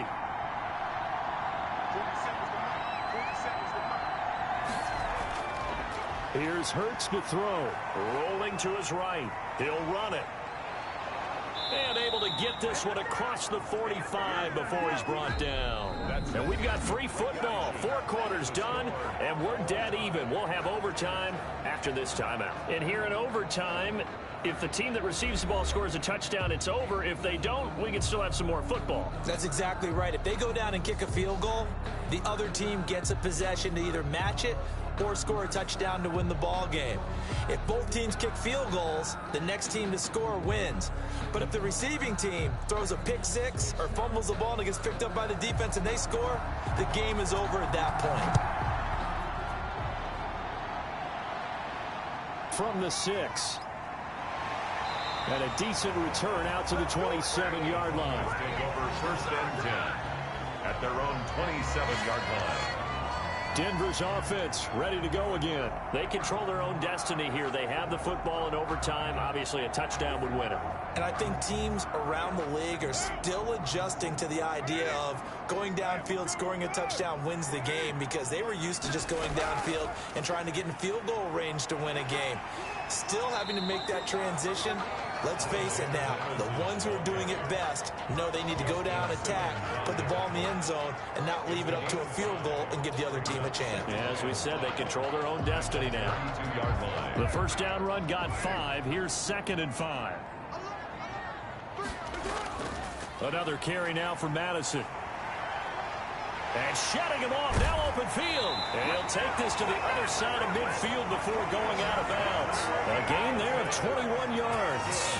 Well, partner, I have to say they caught him in the right defense there. Nickel set, 5th defensive back on the field, and they love to run against that because now you typically get a bigger blocker on a smaller defender. Yeah, because those DBs like you, they want the interception. They're not as worried about the running play, right? Not at all. And I still remember being in school, and one of my offensive line teammates used to say, boy, I'd love to come downfield and hit you little people. Good run there. First throw of overtime for Carr. He's going to hit his man out of the backfield. Complete. Carr's nothing at all on that one. It'll be 2nd down. No gain on the play. Brings up 2nd and 10. At the on play action, it's Carr. Going right side here, and that's complete. And they're able to work this to the 25 before it's all said and done. 23 yards to pick up there. Brandon, that's a huge completion there. It puts them in field goal range, but let's face it, they don't want 3 here. They want 6. With these overtime rules, a touchdown finishes it off. Yeah, looking to win it right away. Good to know, though, that they have 3 in their back pocket if they need it.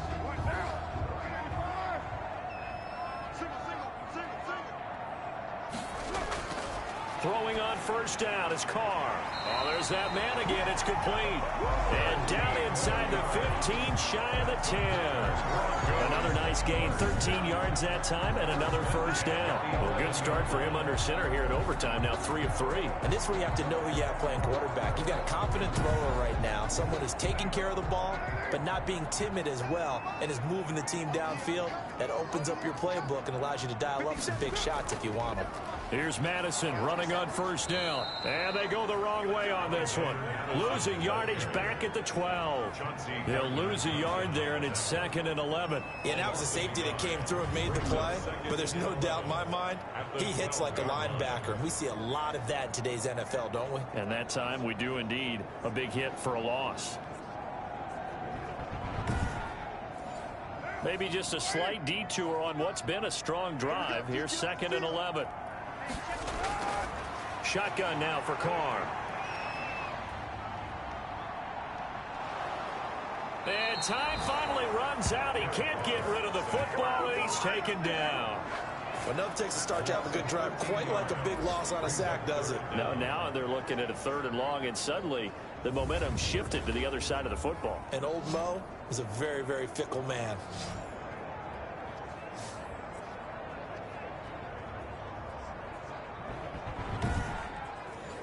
Probably thinking they got to be careful not to force anything here in overtime. This is 3rd and a mile right now. Working from the gun, it's Carr. It's a short one here, complete to his tight end. And he'll be out of bounds just inside the 25-yard line. They stop him for only 3 that time, and that'll bring up 4th down. And there's a completion to the tight end. And look at the size of these players nowadays. At that spot, 6'4", 6'5", and up. A lot of guys used to be basketball players, somehow came back to football. That's really good for the game of football. You get better athleticism, great hand-eye coordination, guys who know how to control their bodies when they run their routes. So the scoring drive encompasses 9 plays, and the net result, 3 points. Take your disappointment and put it aside. 9 plays. Yeah, they want to end up in the end zone with a touchdown. I get that. But sometimes those 9-play drives pay dividends later with another 9-play drive that culminates in a touchdown when they wear down a defense. Out is Mexico City now to go on offense. The field goal would push it to sudden death. We just saw the field goal on the other end, but I don't think they are thinking field goal. At least not to start this drive. They're not thinking field goal. Not at all, because your point is well taken. Yeah, kick the field goal, you push it to sudden death, but you're also kicking off and giving the other team the ball with a chance to kick a field goal and beat you. Get the touchdown, finish the game off. That has to be the mindset. From the 34 now, here's 1st and 10. Throwing from the gun, it's Hurts. It's a short one here, complete to the tight end. 3 yards the gain there, 2nd down. A 3-yard pickup brings up 2nd and 7. Throwing is Hurts. That's to his running back. It's Alvin Kamara. And he'll be brought down right at the 45-yard line. 7 yards there and a first down. 1st down, Mexico City. Hurts sets up to throw it. This is complete to Michael Thomas. And he's able to break out of 1 tackle, but then quickly brought down. 5 yards on the catch there, brings up 2nd down. 2nd and 5 at the 50-yard line.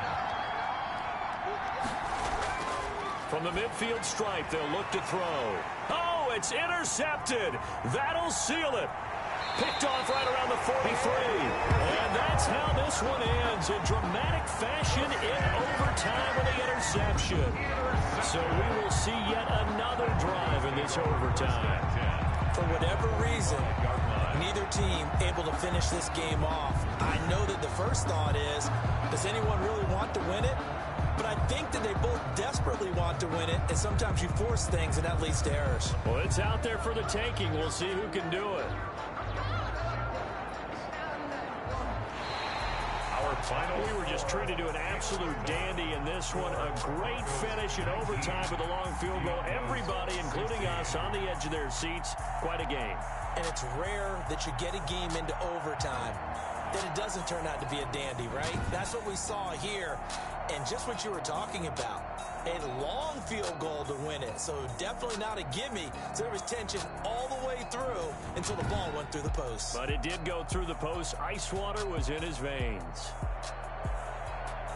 So for Denver, it's a win they needed, if for nothing else than their sanity, as they move to 4-6. And they will hit the road next week to take on the Carolina Panthers. Meanwhile, for our visitors, it's a loss that'll drop them back to 500 through 10 games. And they will try to get back in the swing of things.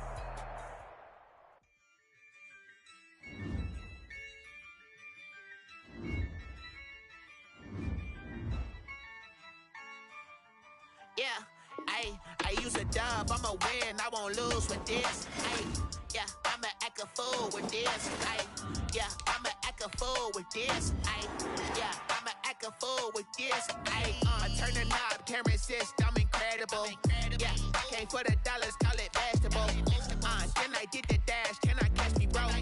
Ooh, then I did the dash, can I catch me, whoa? Your whole team is no competition. Boy, I did it by myself, it's a solo mission. Running up the charts, I'm a fool, dog. Turn the whole field to a schoolyard. Bunch of students ain't eating around here. I'm the GOAT, little man, and I made it loud and clear. Put the gas on them like I'm with the Cavalier. Show no love, got the confidence, no fear. I use a dub, I'ma win, I won't lose with this. I'ma act a fool with this. I'ma act a fool with this. I'ma act a fool with this. Okay. Can I hit that? Okay. Can I hit that? Cause I ain't like it nothing. Can I hit that? Okay. Can I hit that? Stars born, I've been ready for this. Since like 9-5, I've been eager for this.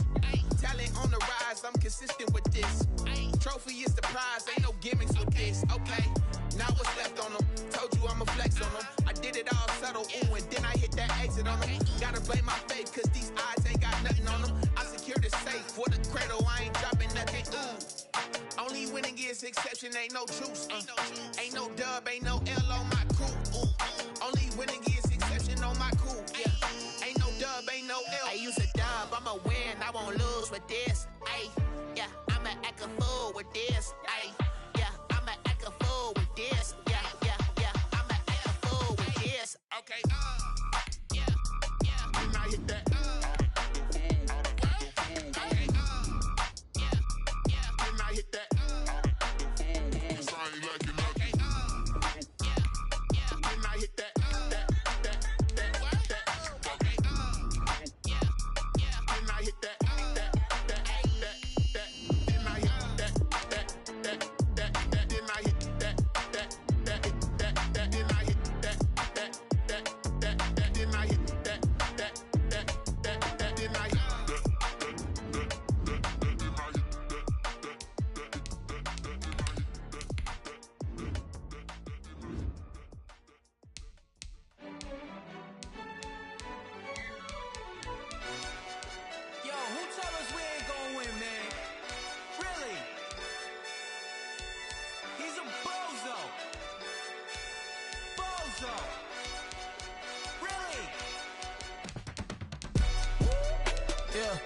We did a lot for the wins. Came in a drop on the 10. Now we on top once again. Yeah. I had to tighten the plan. Yeah. I got it right in the end. Now we on top once again. I don't want it if it ain't love. If it ain't, get it away from me. Who you gon' jack if it ain't us? LABB to the bakery. Tonight, from First Energy Stadium in Cleveland, Ohio, it's a special prime time edition of the NFL on EA Sports.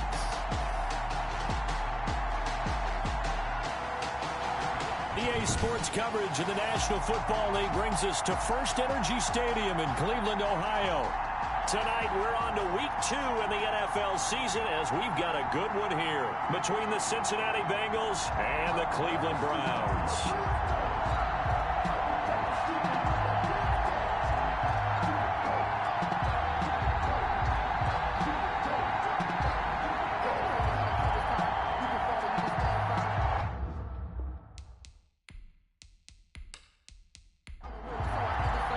Two clubs here, each looking to rebound from a Week 1 loss as we're underway on EA Sports.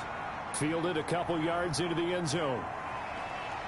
And beyond the 20, but not by much. In fact, just a yard pass there to the 21. The Bengals set and ready to go on offense, leading the charge out of LSU. Joe Burrow, the #1 overall pick back in April. Okay, I thought there was something to build on in last week's game by his performance. I thought he played fairly well overall. The numbers won't knock your socks off. 2 touchdown passes and an interception. The bottom line, though, they lost. Yeah. How does he eliminate that 1 interception, continue to take care of the ball, and maybe increase the number of times he puts the ball in the end zone with a receiver? Flushed out right. Breaks the tackle. Now an alley. A nifty bit of scrambling there. 12 yards, first down. Well, Charles, in the past, a lot of people called this offense one-dimensional. I think you did. Well, I think it was you. I'll be honest, I did. I think the fan base is hoping with this young rookie that they can put some wrinkles in this offense like we just saw. I think you're exactly right, because we did have that discussion that what we've seen in the past from them, they needed to broaden, and they have done it here. Look at what he's bringing to their offense, and now as a defensive coordinator, you've got some extra work to do to prepare for him and their offense. From the 34 now, here's 1st and 10. From the shotgun, it's Burrow. And the catch made, it's Tyler Boyd. And he gets this one to midfield before he's brought down. Give him 17 and a Cincinnati first down. Nice job there by Tyler Boyd, finishing off the connection on the throw. Over 1,000 yards receiving each of the last 2 seasons, with 90 catches in 2019. Was thought to be a complimentary receiver, but with A.J. Green out much of the time, he became a reliable and consistent target.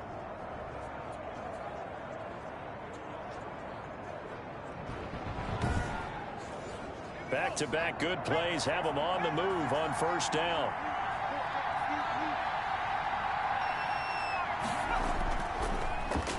On the ground, this is Joe Mixon. The numbers for Mixon last week, 14 carries and even 60 yards and a touchdown. And now that he's playing a Thursday night game, short week, you know, he spent a lot of time in the trainer's room in the cold tub trying to get his legs back for this game.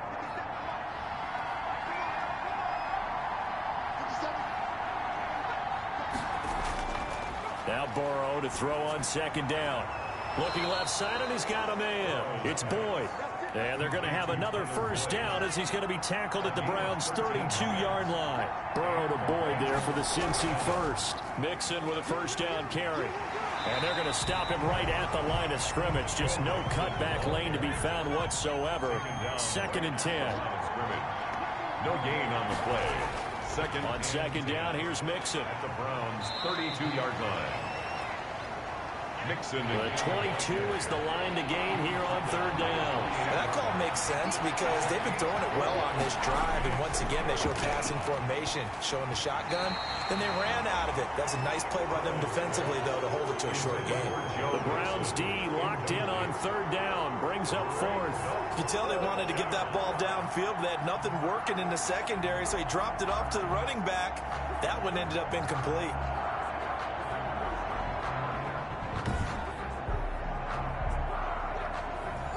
On now is Vinatieri as he'll try the field goal. Spotted at the left hash, this from 45. And this one looks good. It is good. Right down the pipe.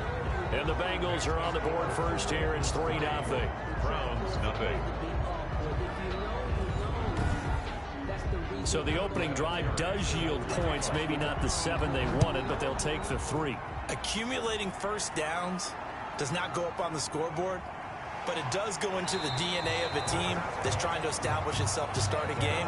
That has to feel pretty good for them. They'll take the 3. Yeah, they had 3 first downs and 3 points. The Browns offense getting ready for their first drive as they will do so behind their quarterback in his 3rd year now from Oklahoma, Baker Mayfield. Okay, I thought there was something to build on in last week's game by his performance. I thought he played fairly well overall. The numbers won't knock your socks off. 2 touchdown passes and an interception. The bottom line, though, they lost. Yeah. How does he eliminate that 1 interception, continue to take care of the ball, and maybe increase the number of times he puts the ball in the end zone with a receiver? 5 yards on the catch there, brings up second down. The 29-yard line.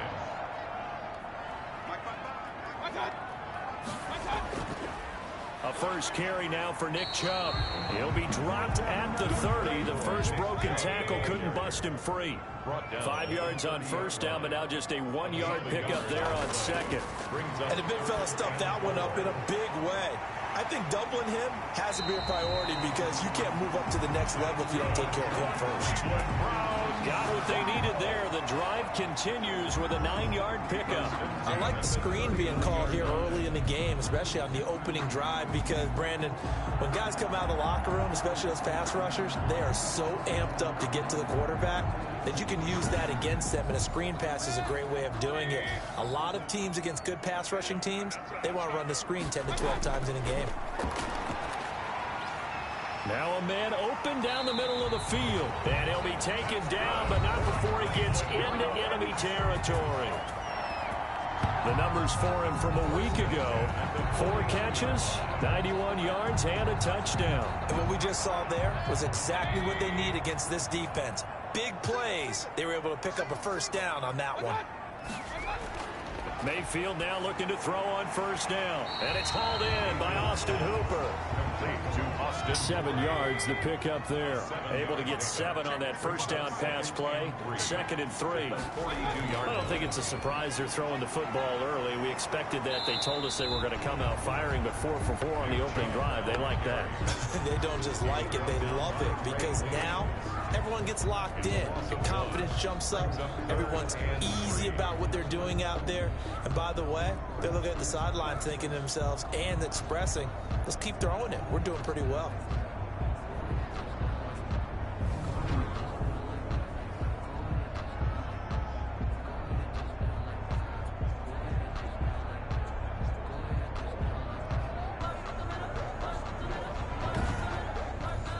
A good chance this is 4-down territory if they're unable to convert. But right now looking at a 3rd and 3. Working out of the gun, Mayfield. And it's complete. Hooper. And he is going to have a Browns first down as they're able to get the 3rd down conversion. Mayfield finding Hooper there for a Cleveland first. Nice job keeping that opening drive alive, and they're in plus territory, that part of the field where you really want to convert on 3rd down. They did. Big time pickup for them, and now I think the aggressive play callers think to themselves, this part of the field, I take my shot at the end zone, because the closer you get to the end zone, the field gets condensed. Makes it a lot tougher to run those routes. You still got a chance to actually run past people right now.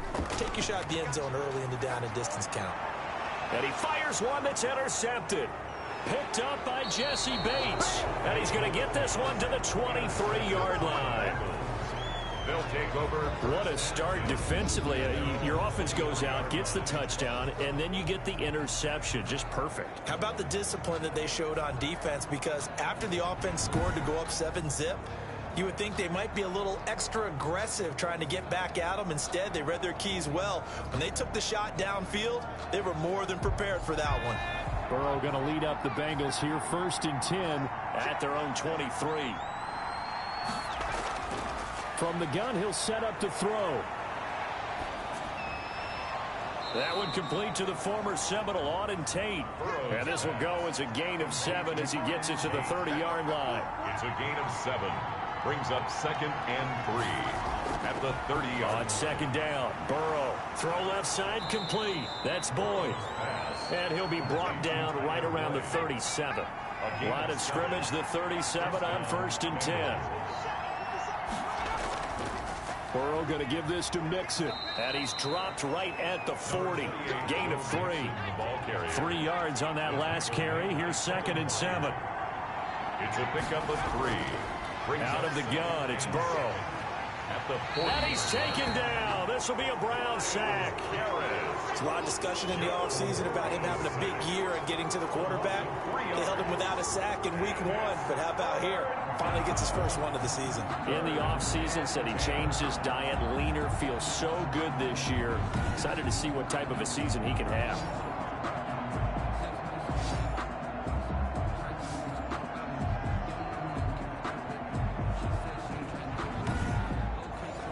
So that'll leave Burrow and the Bengals with a 3rd and long after that sack we just saw. From the shotgun, Joe Burrow. He's got his man, Boyd. And he is going to have a Bengals first down as they're able to get the third down conversion. He's already topped his receiving output from a week ago, and we're just in the first quarter as that's a first down. Well, that was a fun one to watch right there. A nice in-breaking route and plenty of room in the middle of the field. And he was able to get behind the linebackers and grab the completion for a really good pickup. So a 1st and 10 upcoming from Browns territory now at the 45-yard line. Now it's Burrow. Got an open man. That's C.J. Uzomah. And he'll get it down here to the 43. C.J. Uzomah.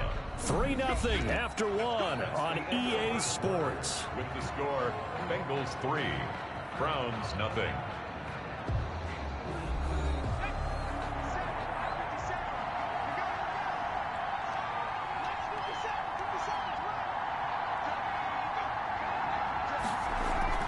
They go back to the ground now with Mixon.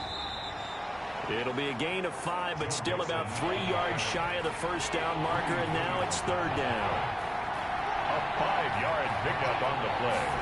And They give to Mixon to try to pick it up. And it was the stiff arm there that freed him enough to get the first before he's tackled. Able to get what they need to keep the drive going with a 6-yard pickup on third down. And a good pickup there by Mixon, and that shows the talent that he has.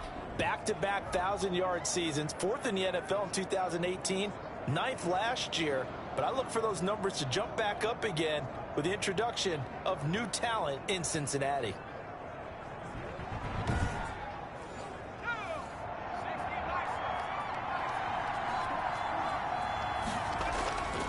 They'll run on first down. Mixon, and only able to get 2 here. Stopped at the 30. The last run good for 2. Here's 2nd and 8. on the pickup. It's 2nd and now they will throw it with Burrow. A throw for Boyd, but it's intercepted. Picked off by Anthony Walker. And he's able to get it back to the 33-yard line. That time defensively looked like they showed quite a bit of pressure, but backed off, and it proved fruitful. They get the pick. He went through all of his rules about getting rid of the ball quickly because he read blitz. He saw all those people stacked at the line of scrimmage, and then they fooled him by dropping into coverage. Now he's ready to get rid of the ball fast, but guess what? Too many defenders out there. Exactly as you described, an interception. Following the interception, Mayfield. That's complete to Peoples-Jones. That catch good for only a couple. I know many people like to throw to the tight end, maybe in a little flexed out position because he creates mismatches with his size. The slot receivers do the same thing with their quickness, their speed, and their route running savvy. Looking to throw again on 2nd down. Mayfield, and finding the tight end Hooper. They'll give him 8 on the play, and that's going to make it 3rd down and less than a yard. And there's a completion to Austin Hooper. What a big-time acquisition for this offense in Cleveland. Came from Atlanta as a 2-time Pro Bowler, had nearly 800 yards in receptions and 6 touchdowns last year, and he spends a lot of time with his quarterback in order for them to get on the same page on every snap. 1st and 10 at the 43-yard line. On 1st and 10, Mayfield quickly into the hands of Beckham. And taking it across midfield and inside the 45. 13 yards to pick up there. Good for a Cleveland first. Well, that's now 4 completions in a row. And he's going to be swallowed up. Sacked back at the 45-yard line. Trey Hendrickson able to run him down for a loss of 12 that time. They just gave up a sack there, and if I'm not mistaken, they gave up 4 last week, didn't they? Yes. And just looking really porous, aren't they? They really are, and I'm wondering if they're going to have to start thinking about keeping the tight end in, maybe a back, someone to help assist, because right now, their quarterback's been getting hit a lot in the last couple of games. To try again after the sack. Mayfield. It's a loss of 2, now 3rd down. Joby on the tackle. Brings up 3rd down.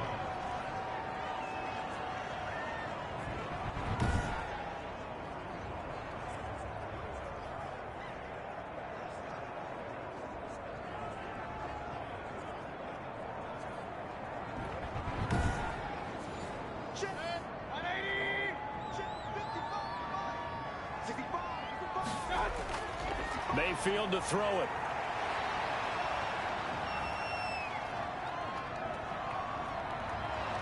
And they finally get to him as he's taken down. Trey Hendrickson able to drop him that time for his second sack of the evening. That's a pretty darn good start to his season, huh? A sack in the opener, adds a second one here. That tells you about his offseason. He came in determined to have a big year, and it's paying off.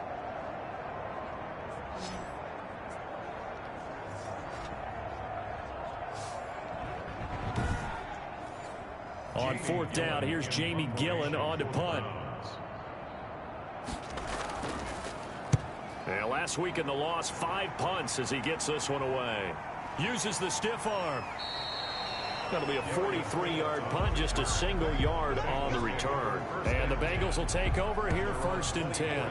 Time for Tyler Boyd and the rest of the offense to take over now. He's doing what he's capable of, having a solid game. Not the most amazing game. He's not over 100 yards, but a good game so far. And you just know that mentally, he feels like he's one catch away from turning it into a great game and starting on that road. And the defenders are well aware of that, too. They've got to figure out a way to not let that escalate. Keep him right in this zone here and call it a day, because otherwise he can really decimate them. Better believe they are well aware of his playmaking ability. 2nd and 10 now, Burrow. And the Browns pressure gets to him that time, and he's going to go down. Olivier Vernon coming in with some force for the sack that time. Well, it was 2nd and long, now it's 3rd and even longer. They're going in the wrong direction here. Because they're moving exactly the way they want to, but you're exactly right. Definitely going in the wrong direction for the offensive guys.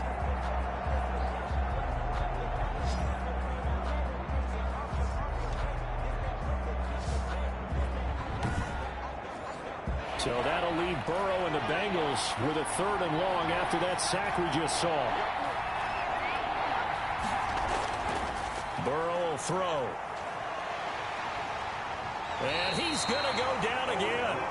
Olivier Vernon drops him again for the 2nd straight play, and it brings up 4th down. I remember when I was a kid and all I wanted was a nickel so I could get that soda down at the fountain. And guess what? The nickel came into play well. 5 defensive backs, they covered well, allowed for the sacks. Sodas were a nickel when you were a kid? No, I just needed the extra nickel so I could pay the proper price. Okay, how much were they? A dime? What were they? 15 cents. So on 4th down, on comes the left-footed punter, Kevin Huber, to punt it away. Back deep, Jarvis Landry. Let's take it inside his own 40. And 9 yards there on the return following a punt of 47. And the Browns will take over, 1st and 10. Heading back out, Baker Mayfield as we call up our player spotlight. And I guess the question, Charles, is what's the formula for keeping him better protected? Because as we see, the protection, it struggled. And normally what you get is renewed determination. When the big guy gets hit, that usually sparks people. Hey, we can't let this happen anymore. They take it personally. He's not. Pressure comes and down goes Baker Mayfield. Trey Hendrickson bringing the pressure yet again. That's his 3rd sack here tonight. That's number 4. Sack number 4. They had 4 last week, so he's been down on the ground a lot. Partner, they say the eye in the sky does not lie. And that's indeed the case because they watched the game tape from the previous week, incorporated it into their own defensive scheme, and continued to get after this quarterback. And now this defense will be searching for sack number 5.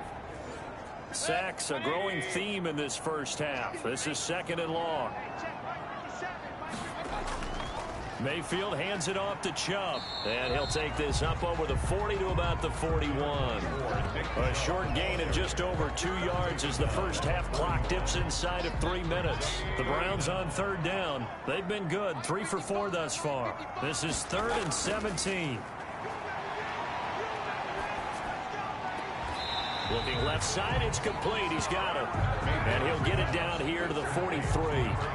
They wind up getting 16, but even that's not quite enough. It's 4th down. Thus far, it hasn't been a real fun half for them, but a play like that may get them off the schneid a little bit, get them loosened up and moving. Kind of seems like they've been sleepwalking and still sitting on 0 points. And it's not always making an adjustment. Sometimes it's just going back to what you know can work and finally getting it done.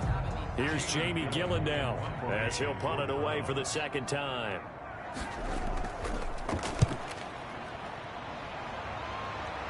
And this will be out of bounds at the what here? The 12-yard line. First and 10.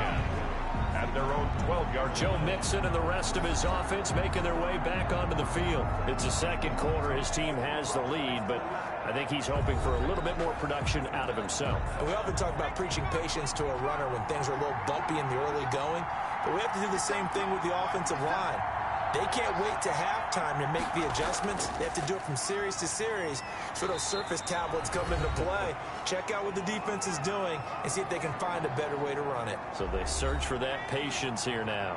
Coming up at the half, a reminder, we go back to Orlando to check in with Jonathan Coachman. He'll have a look back at our first half as well as a look ahead to what's coming up later this weekend. A gain of 13. It's a first down.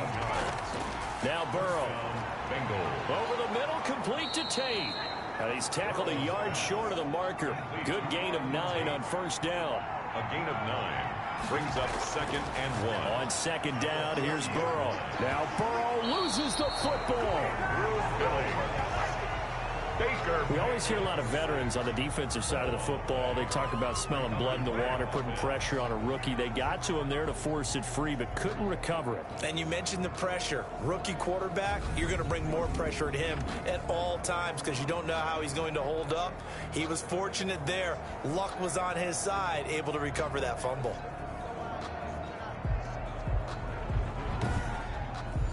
So possession still theirs, but now they face a third down.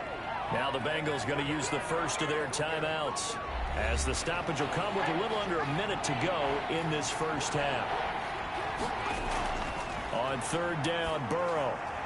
Boyd's the target, and he has it over the middle. The Bengals going to use the second of their timeouts as they get the stoppage with a little over 50 seconds to go in the first half. This offense finding its legs now. Here's another 1st and 10. And he's taken down. This will be a Brown sack. Myles Garrett, his second sack of the night. There's Myles Garrett forcing another offensive lineman to yell, look out, to his quarterback as he ends up putting him on the deck. 30.5 sacks in his first 3 seasons. Easily one of the best 3-down defensive ends in the NFL.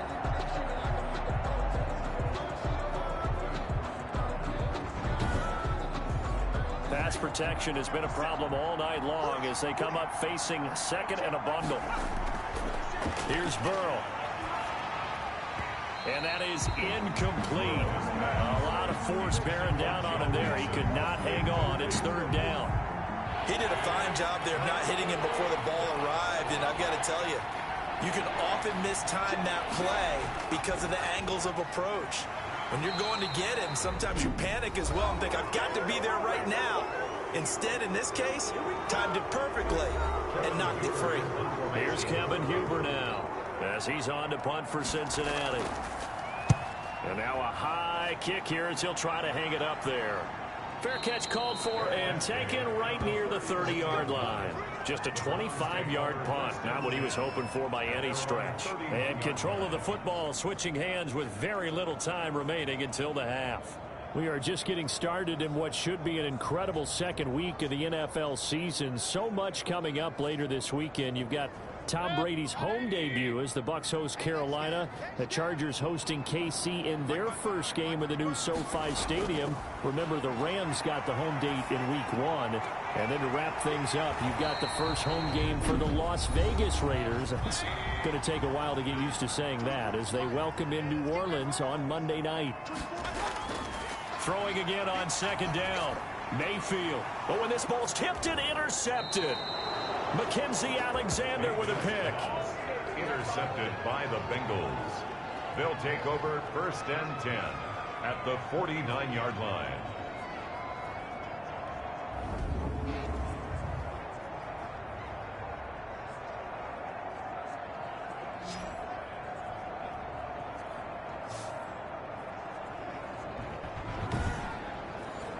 And unless this is a quick incompletion, this is likely the last play here of this first half.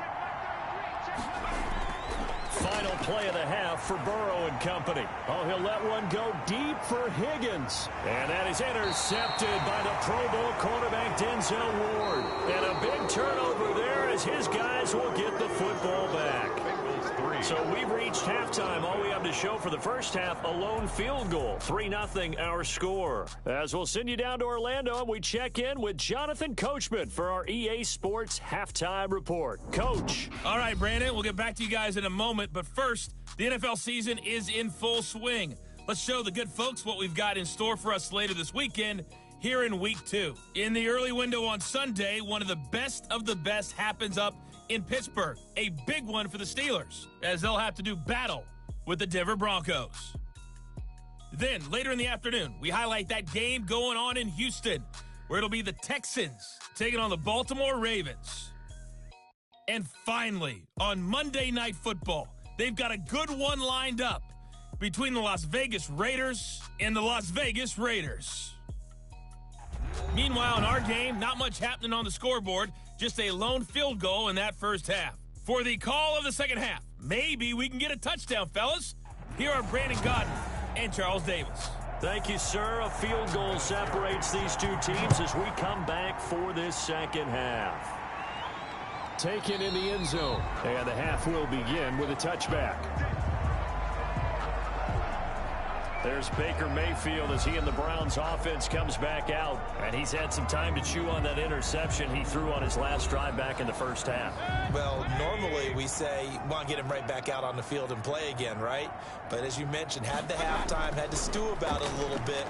Maybe he'll have a chance to relax a little and kind of laugh and chuckle and let it go. He'll hope to respond positively here to start the third quarter. They'll contain him to just 4. Second down. It's now 2nd and 6. At the 29-yard line. From the gun, Mayfield. That one is caught by Hunt. A pickup of about 3 yards as he's taken down at the 31. It's a gain of 3. Brings up 3rd and 4. Mayfield from the gun on 3rd down. He'll get this one underneath to Hunt. And he is going to have a Browns first down as he'll be marked down a yard or 2 past the marker following a gain of 6.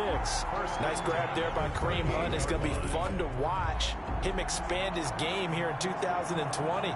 Versatile in the passing game, can carry it on the ground as well. Remember, he only played about half the season in 2019, 37 catches and a touchdown during that time. He's going to find more snaps this year and really expand this offense. Mayfield with it once more. And Mayfield again with the interception, his 3rd. Picked off by the former first-rounder Trey Waynes. And they take possession 2 yards away from midfield at the 48-yard line. The first half did not go their way, and that's not going to help matters at all. An interception here on the opening drive of the third quarter. Obviously not what they were striving to accomplish. But you know who's really upset on their team? The defense. Already trailing, they're going to be counted on to try and hold that score at least where it is.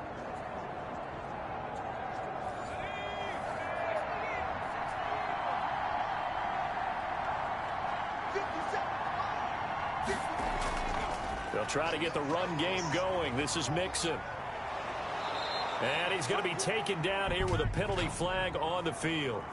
Holding offense. Oh, man, can't do that. So he was holding from that left tackle position. Everyone tries to keep their hands inside when they're blocking ever since they liberalized the rules where you can extend them out. But sometimes they get out a little wide and they get detected grabbing some cloth. 7 yards on the play, and it'll be 2nd and 10. That's a staple of this offense. Drag route to the tight end. Yeah, he's unable to use his size to break off much more yardage after the catch, but still an effective gain nonetheless.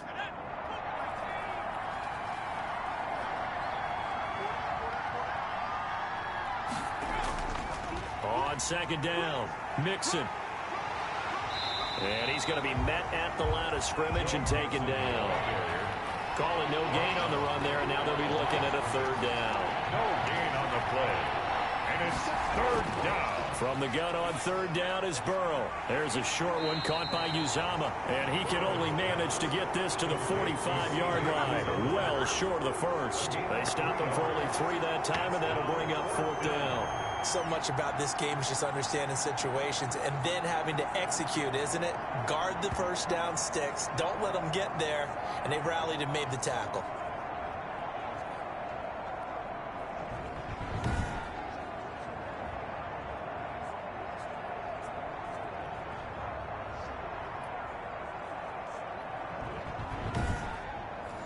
Here's Kevin Huber now as he's on to punt for Cincinnati. And this is away, and I don't think Landry will get a chance to return here. And this will be out of bounds, and they spot it at the 15-yard line. Not too bad.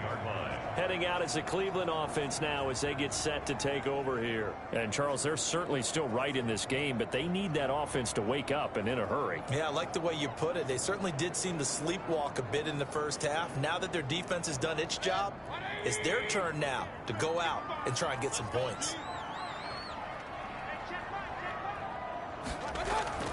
They go back to the air here after the INT on the last drive. And bringing it in right side here, Beckham. And he'll have this past the 30 prior to going out of bounds. 16 yards right off the bat and a first down. There's a good catch by Odell Beckham Jr. And in 2019, even though it was one of the least productive seasons of his career, he was still a 1,000-yard receiver for the 5th time. Also caught the longest reception of his career as well. An 89-yard touchdown against the Jets on a Monday night. Explosive is Odell Beckham Jr.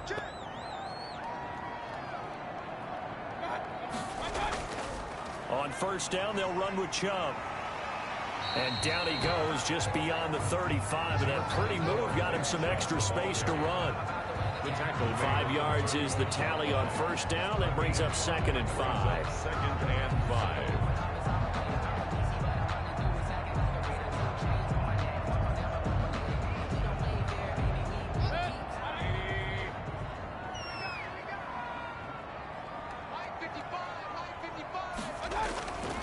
Working out of the gun, Mayfield. And he'll be taken down by the Bengal pressure. We are seeing two really confident defenses imposing their will on these offenses in this game. Yeah, absolutely, going toe for toe. Just curious if one of these offenses can wake up a little bit. If there's any way they can find something that can pop, something big to knock them back on their heels.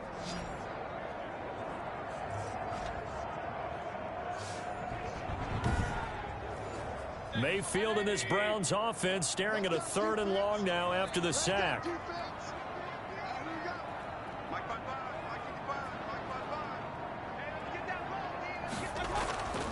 From the shotgun, it's Mayfield. Quick hitter here, it's complete. And he gets this up across the 35 before he's out of bounds. They get only 4 that time as that leads us to a 4th down.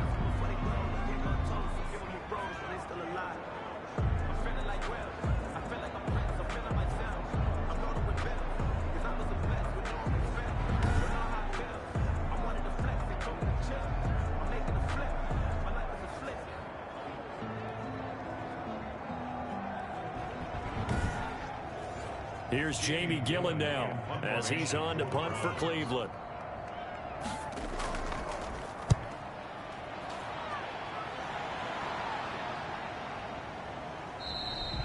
So a change of possession here on the punt. And possession will switch hands, 1st and 10. Cincinnati now ready to take the field. These guys had to punt last time. It has not been a very fruitful game offensively thus far. They haven't even made a trip to the red zone. And I know that everyone's going crazy on that sideline because that drives you berserk to come off the field, not really move the ball well. As you said, not even get to the red zone, let alone, not even put points on the board.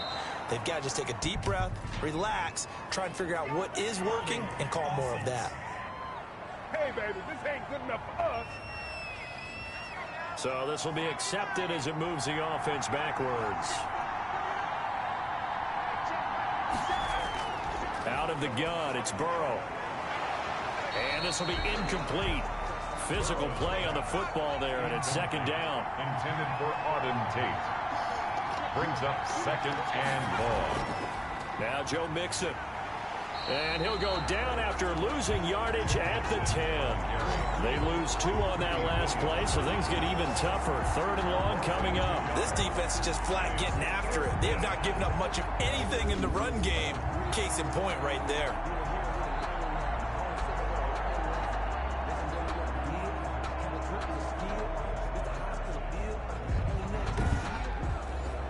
And for the Browns, a nickel set here on 3rd down.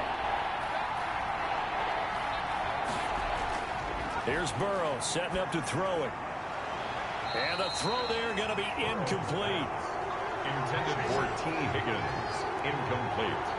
It's always a goal, and it's really nice defensively when you can rally to the football and make sure there's enough contact to force an incompletion. Force an incompletion and force another punt.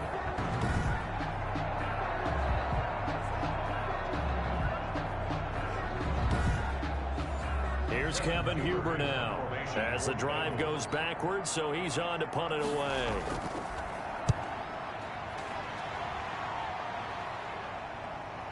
Now Landry. A nice job on the return there, 16 yards. And the Browns have a short field in front of them now as they take over 1st and 10. And now Cleveland geared up to take the field. And, Charles, they're certainly still right in this game, but they need that offense to wake up and in a hurry. Yeah, I like the way you put it. They certainly did seem to sleepwalk a bit in the first half. Now that their defense has done its job, it's their turn now to go out and try and get some points. And he's taken down inside the 30. 14 yards, and it's a Cleveland first down. That's pretty much meat and potatoes right there, wasn't it? Just go right at them and let your big horse charge up the middle. Not too fancy there, was it? Nothing fancy at all, challenging that defense. And on that go-around, the offense won the challenge.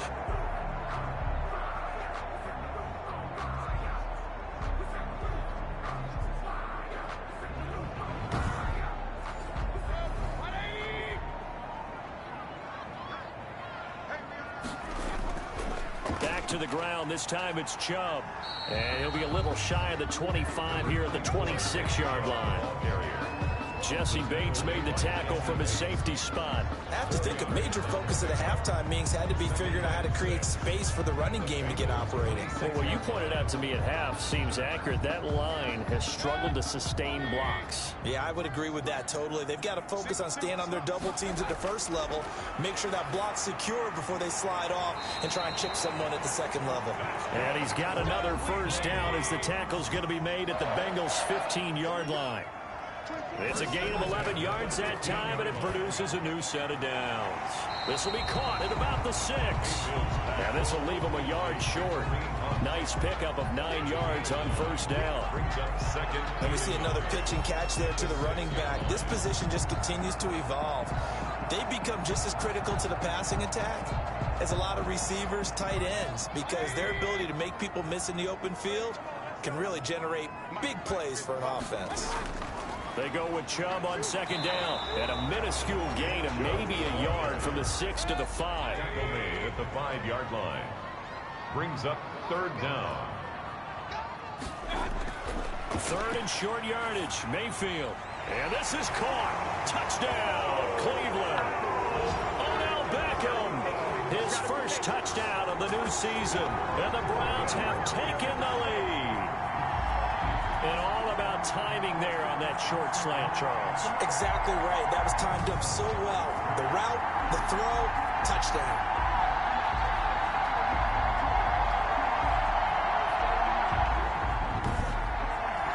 Cody Parkey is on now for the point after.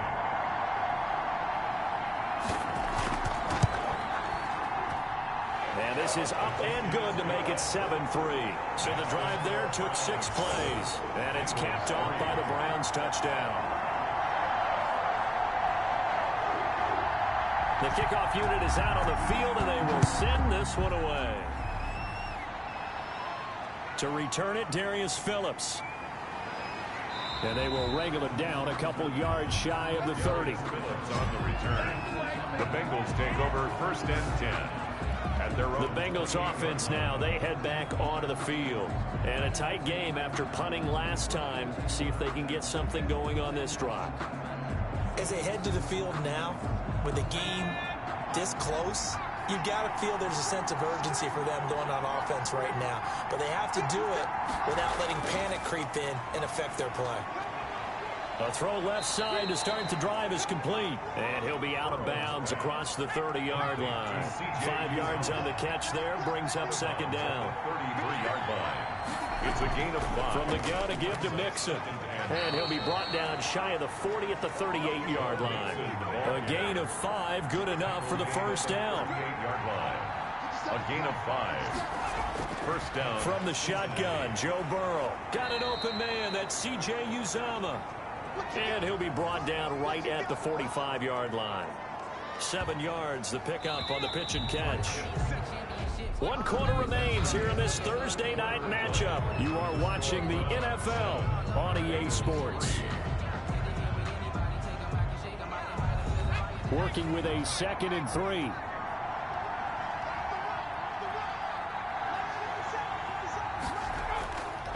From the shotgun, it's Burrow. And that'll be incomplete. Burrow took a pretty good shot as he tried to pull that one in. Couldn't hang on 3rd down. He was covered by Denzel Ward. Burrow on 3rd down. And that is incomplete. Oh, he had a defender right there with him to force that to the ground. And 4th down now coming up. It's been clear in this matchup which side has been the more physical one. It's been this defense. And here's another example on that last play. They call that a punt of 38 yards officially. And the Browns will take over with a 1st and 10 deep in their own territory. Ready to take over again on offense. Out comes Cleveland. Their defense got the stop, forced the punt, and now you really start to monitor the clock as they nurse this slim lead.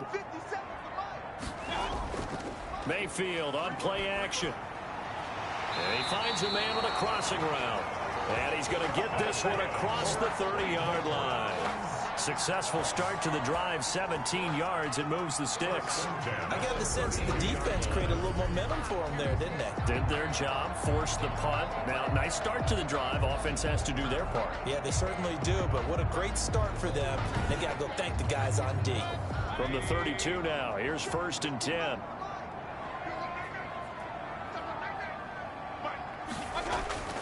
To throw, Mayfield. And look at this. They get the turnover they needed. It's intercepted. Picked off by Mike Hilton.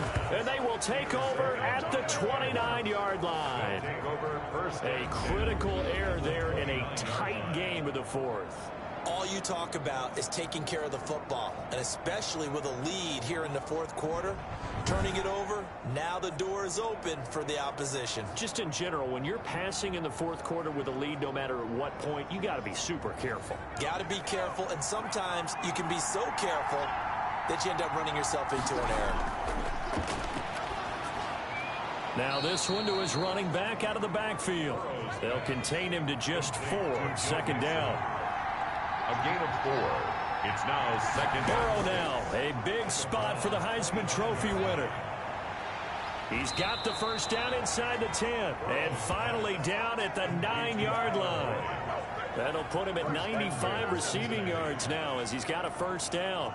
And here we are in the 4th quarter, partner, and watch them drive for what would be a go-ahead touchdown. And you and I both know this is where you need a quarterback who can keep his cool back there. Not just for himself, but to keep the rest of the team relaxed too. Only way to get the lead here, of course, with a touchdown. And that's what they're gunning for on 1st and goal. They'll give it to Mixon. And he'll take this from the 9 down to about the 7. The line of scrimmage, the 7 now on 2nd and goal. 7-yard line. A pickup of 2. Brings up 2nd and goal. Burrow looking to pass. And that's off the mark, incomplete. Well, they'd really like to make the short field pay off. We'll see if they can, but this is 3rd and goal. Now it's Burrow. He's got it. Touchdown, Bengals. C.J. Uzomah there to make the grab. And the Bengals are going to jump back in front. Those are the types of plays in these moments they were hoping for from this young rookie, able to put him up here in the 4th quarter. How about the kid? You just mentioned it, the 4th quarter. This is when you have to make those winning plays. That's what he just did. Doesn't ensure anything, but he certainly gave his team a heck of a chance, didn't he? He's got it, and this is indeed up to a 3-point lead. So that drive spanned 5 plays, and it ends with a Bengals score. And here's Vinatieri now to kick it away after the touchdown. Here comes Johnson on the return.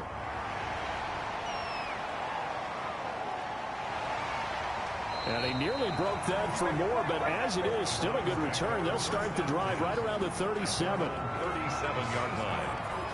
Baker Mayfield leads the offense out for their next possession. And the interception that ended their previous drive, that might be one we look back on and say that was the turning point of this game. Hey, partner, guess what? There's still time for a few more turning points in this ball game. They're only one score down. Yeah, true. We could have some twists and turns. Stay tuned. And finding the tight end, Hooper. And this will be stopped at the 44. That one good for 7 yards. Brings up 2nd and 3. At the run for Nick Chubb. And he'll get it out a couple yards shy of midfield at the 48. Both teams working on short rest, but this has been one of the better Thursday night games we've seen as they come up here on 1st and 10. Mayfield able to find Hunt out of the backfield. And he is down at the 48. A pickup of 4 that started at one 48-yard line and ended at the other. They'll contain him to just 4. 2nd down. And this one incomplete. Too much contact to hold on to that one, and it's 3rd down. Well, we've talked about it, CD, but it bears repeating. They are struggling to throw the football. All the interceptions and more incompletions. It just doesn't look like things are in sync out there. I would agree with that, and it's not a good day when you feel like an incomplete pass is almost a win for you because it wasn't intercepted. And I think the receivers now, when they're running their routes, they want to catch the ball, but they also want to make sure that the defenders don't take it away. 14 yards, and it's a Cleveland 1st down. Well, for teams that like to play man coverage, running corner routes can be tough on them because of the ability of getting into it. Sometimes you're squaring it off. Sometimes you're just rounding it. Sometimes there's a fake. Sometimes there's not. That makes it very, very difficult for a DB to stay with it. From the 34 now, here's 1st and 10.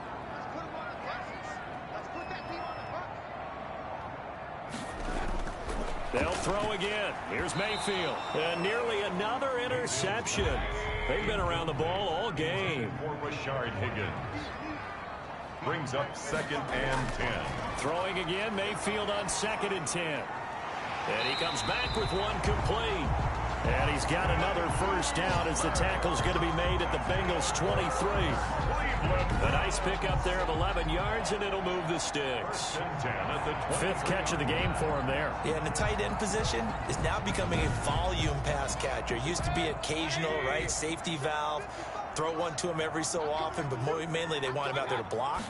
Nowadays, an integral part of the passing game, and they create such great mismatches that they often become the leading receiver.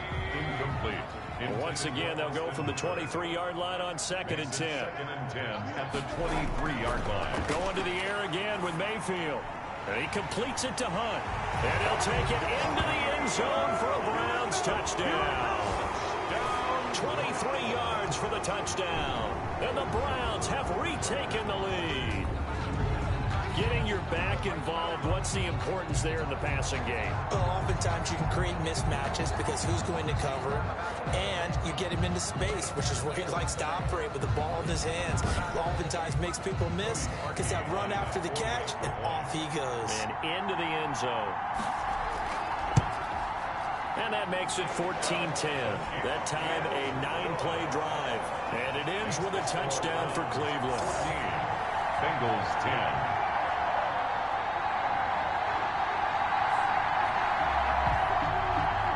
The kickoff team on the field now as they will send this one away. Fields it in the middle of the end zone. And this will not be returned. It'll come out to the 25. 25-yard line. Cincinnati set to take over once again. And they will be looking to answer the touchdown their defense just surrendered. Still a good chunk of time remaining here in the 4th quarter and a chance to regain the lead in a tight one. Now Burrow on 1st down. He'll drop this one down to Mixon. And from the 25, they work this to the 29, a gain of 4. They'll contain him to just 4. 2nd down. At the 29-yard line. And the Browns pressure gets to him that time, and he's going to go down. And you hate to say it for the rookie quarterback. He's done some good things, but overall, looked a little bit overwhelmed back there, hasn't he? He certainly has. But in his defense, he hadn't had a lot of time to throw the football. You like the way I said that? In his defense. In his defense. I got it. You see what I did there? Yeah, he needs better protection, that's for sure. So that'll leave Burrow and the Bengals with a 3rd and long after that sack we just saw. Burrow will throw. Firing quickly here, and that's complete. And he'll be brought down at the 28, and that is well short of the first. The completion good for only 6, and that'll bring up 4th. He wasn't the primary target, but I think it was almost like a check down situation, wasn't it? Yeah, hoping he can break some tackles, a big tight end, but he couldn't do it. Yeah, get it to that big frame and hope he can scatter some bodies, unable to get it done.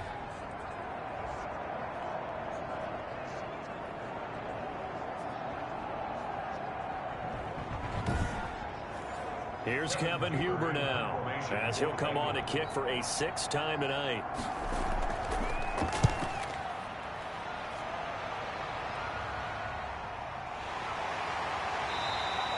They'll score that a 36-yard punt, and out will come the offense as they take over. Heading out as the Cleveland offense now as they get set to take over here. Good drive last time. Really effective passing the football. Do you maybe mix it up, now go to the ground game and surprise the defense a little bit? I would anticipate the defense making some changes, but I wouldn't necessarily just absolutely go in the opposite direction.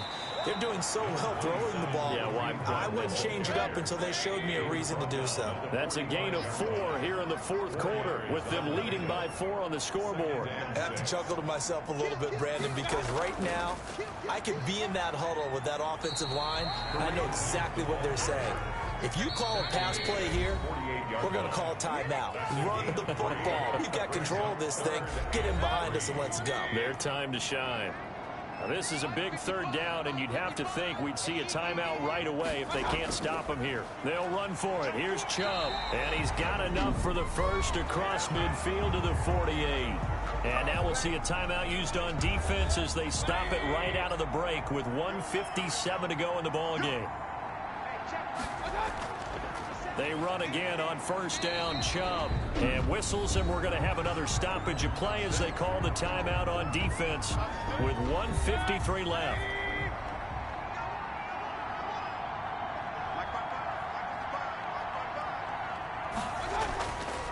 They'll try and run some clock here as they keep it on the ground.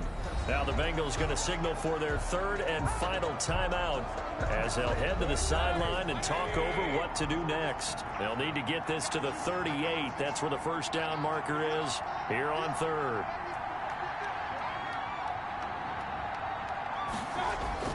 Mayfield. He'll get this one underneath to Hunt. And he's got this down to the 35. It's a gain of 10, and the Browns are going to get a 1st down. Well, they certainly had success throughout this contest getting him the ball in the passing game, and there he picks up another 1st down.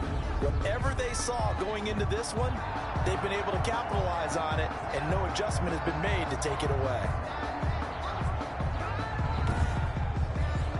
Not totally home free yet, but it's looking good as they come up 1st and 10. The Browns in victory formation now as they take the knee.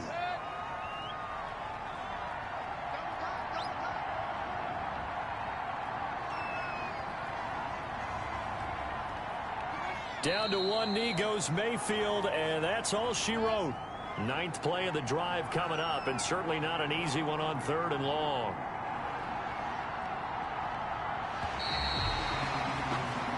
So Cleveland able to come away with the victory here.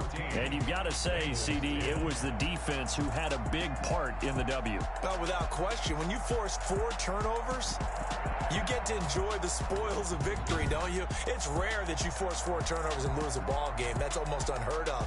They carried this one home. You talk about celebrating with each other and being in a position where going forward, all you think about is, let's get 5 next time. They're going to be on the hunt. So for Cleveland, they make amends for their Week 1 loss by winning their home opener. And they'll get a few extra days to get ready for next week where they take on Washington. Meanwhile, for Cincinnati, they'll drop to 0-2. And they'll look to get back in the winning column next week as they head to Philly to face off with the Eagles. I'm Brandon Gaudin. Certainly have to thank Charles Davis, my broadcast partner, and our entire crew. We'll catch you next time right here. It's the NFL on EA Sports.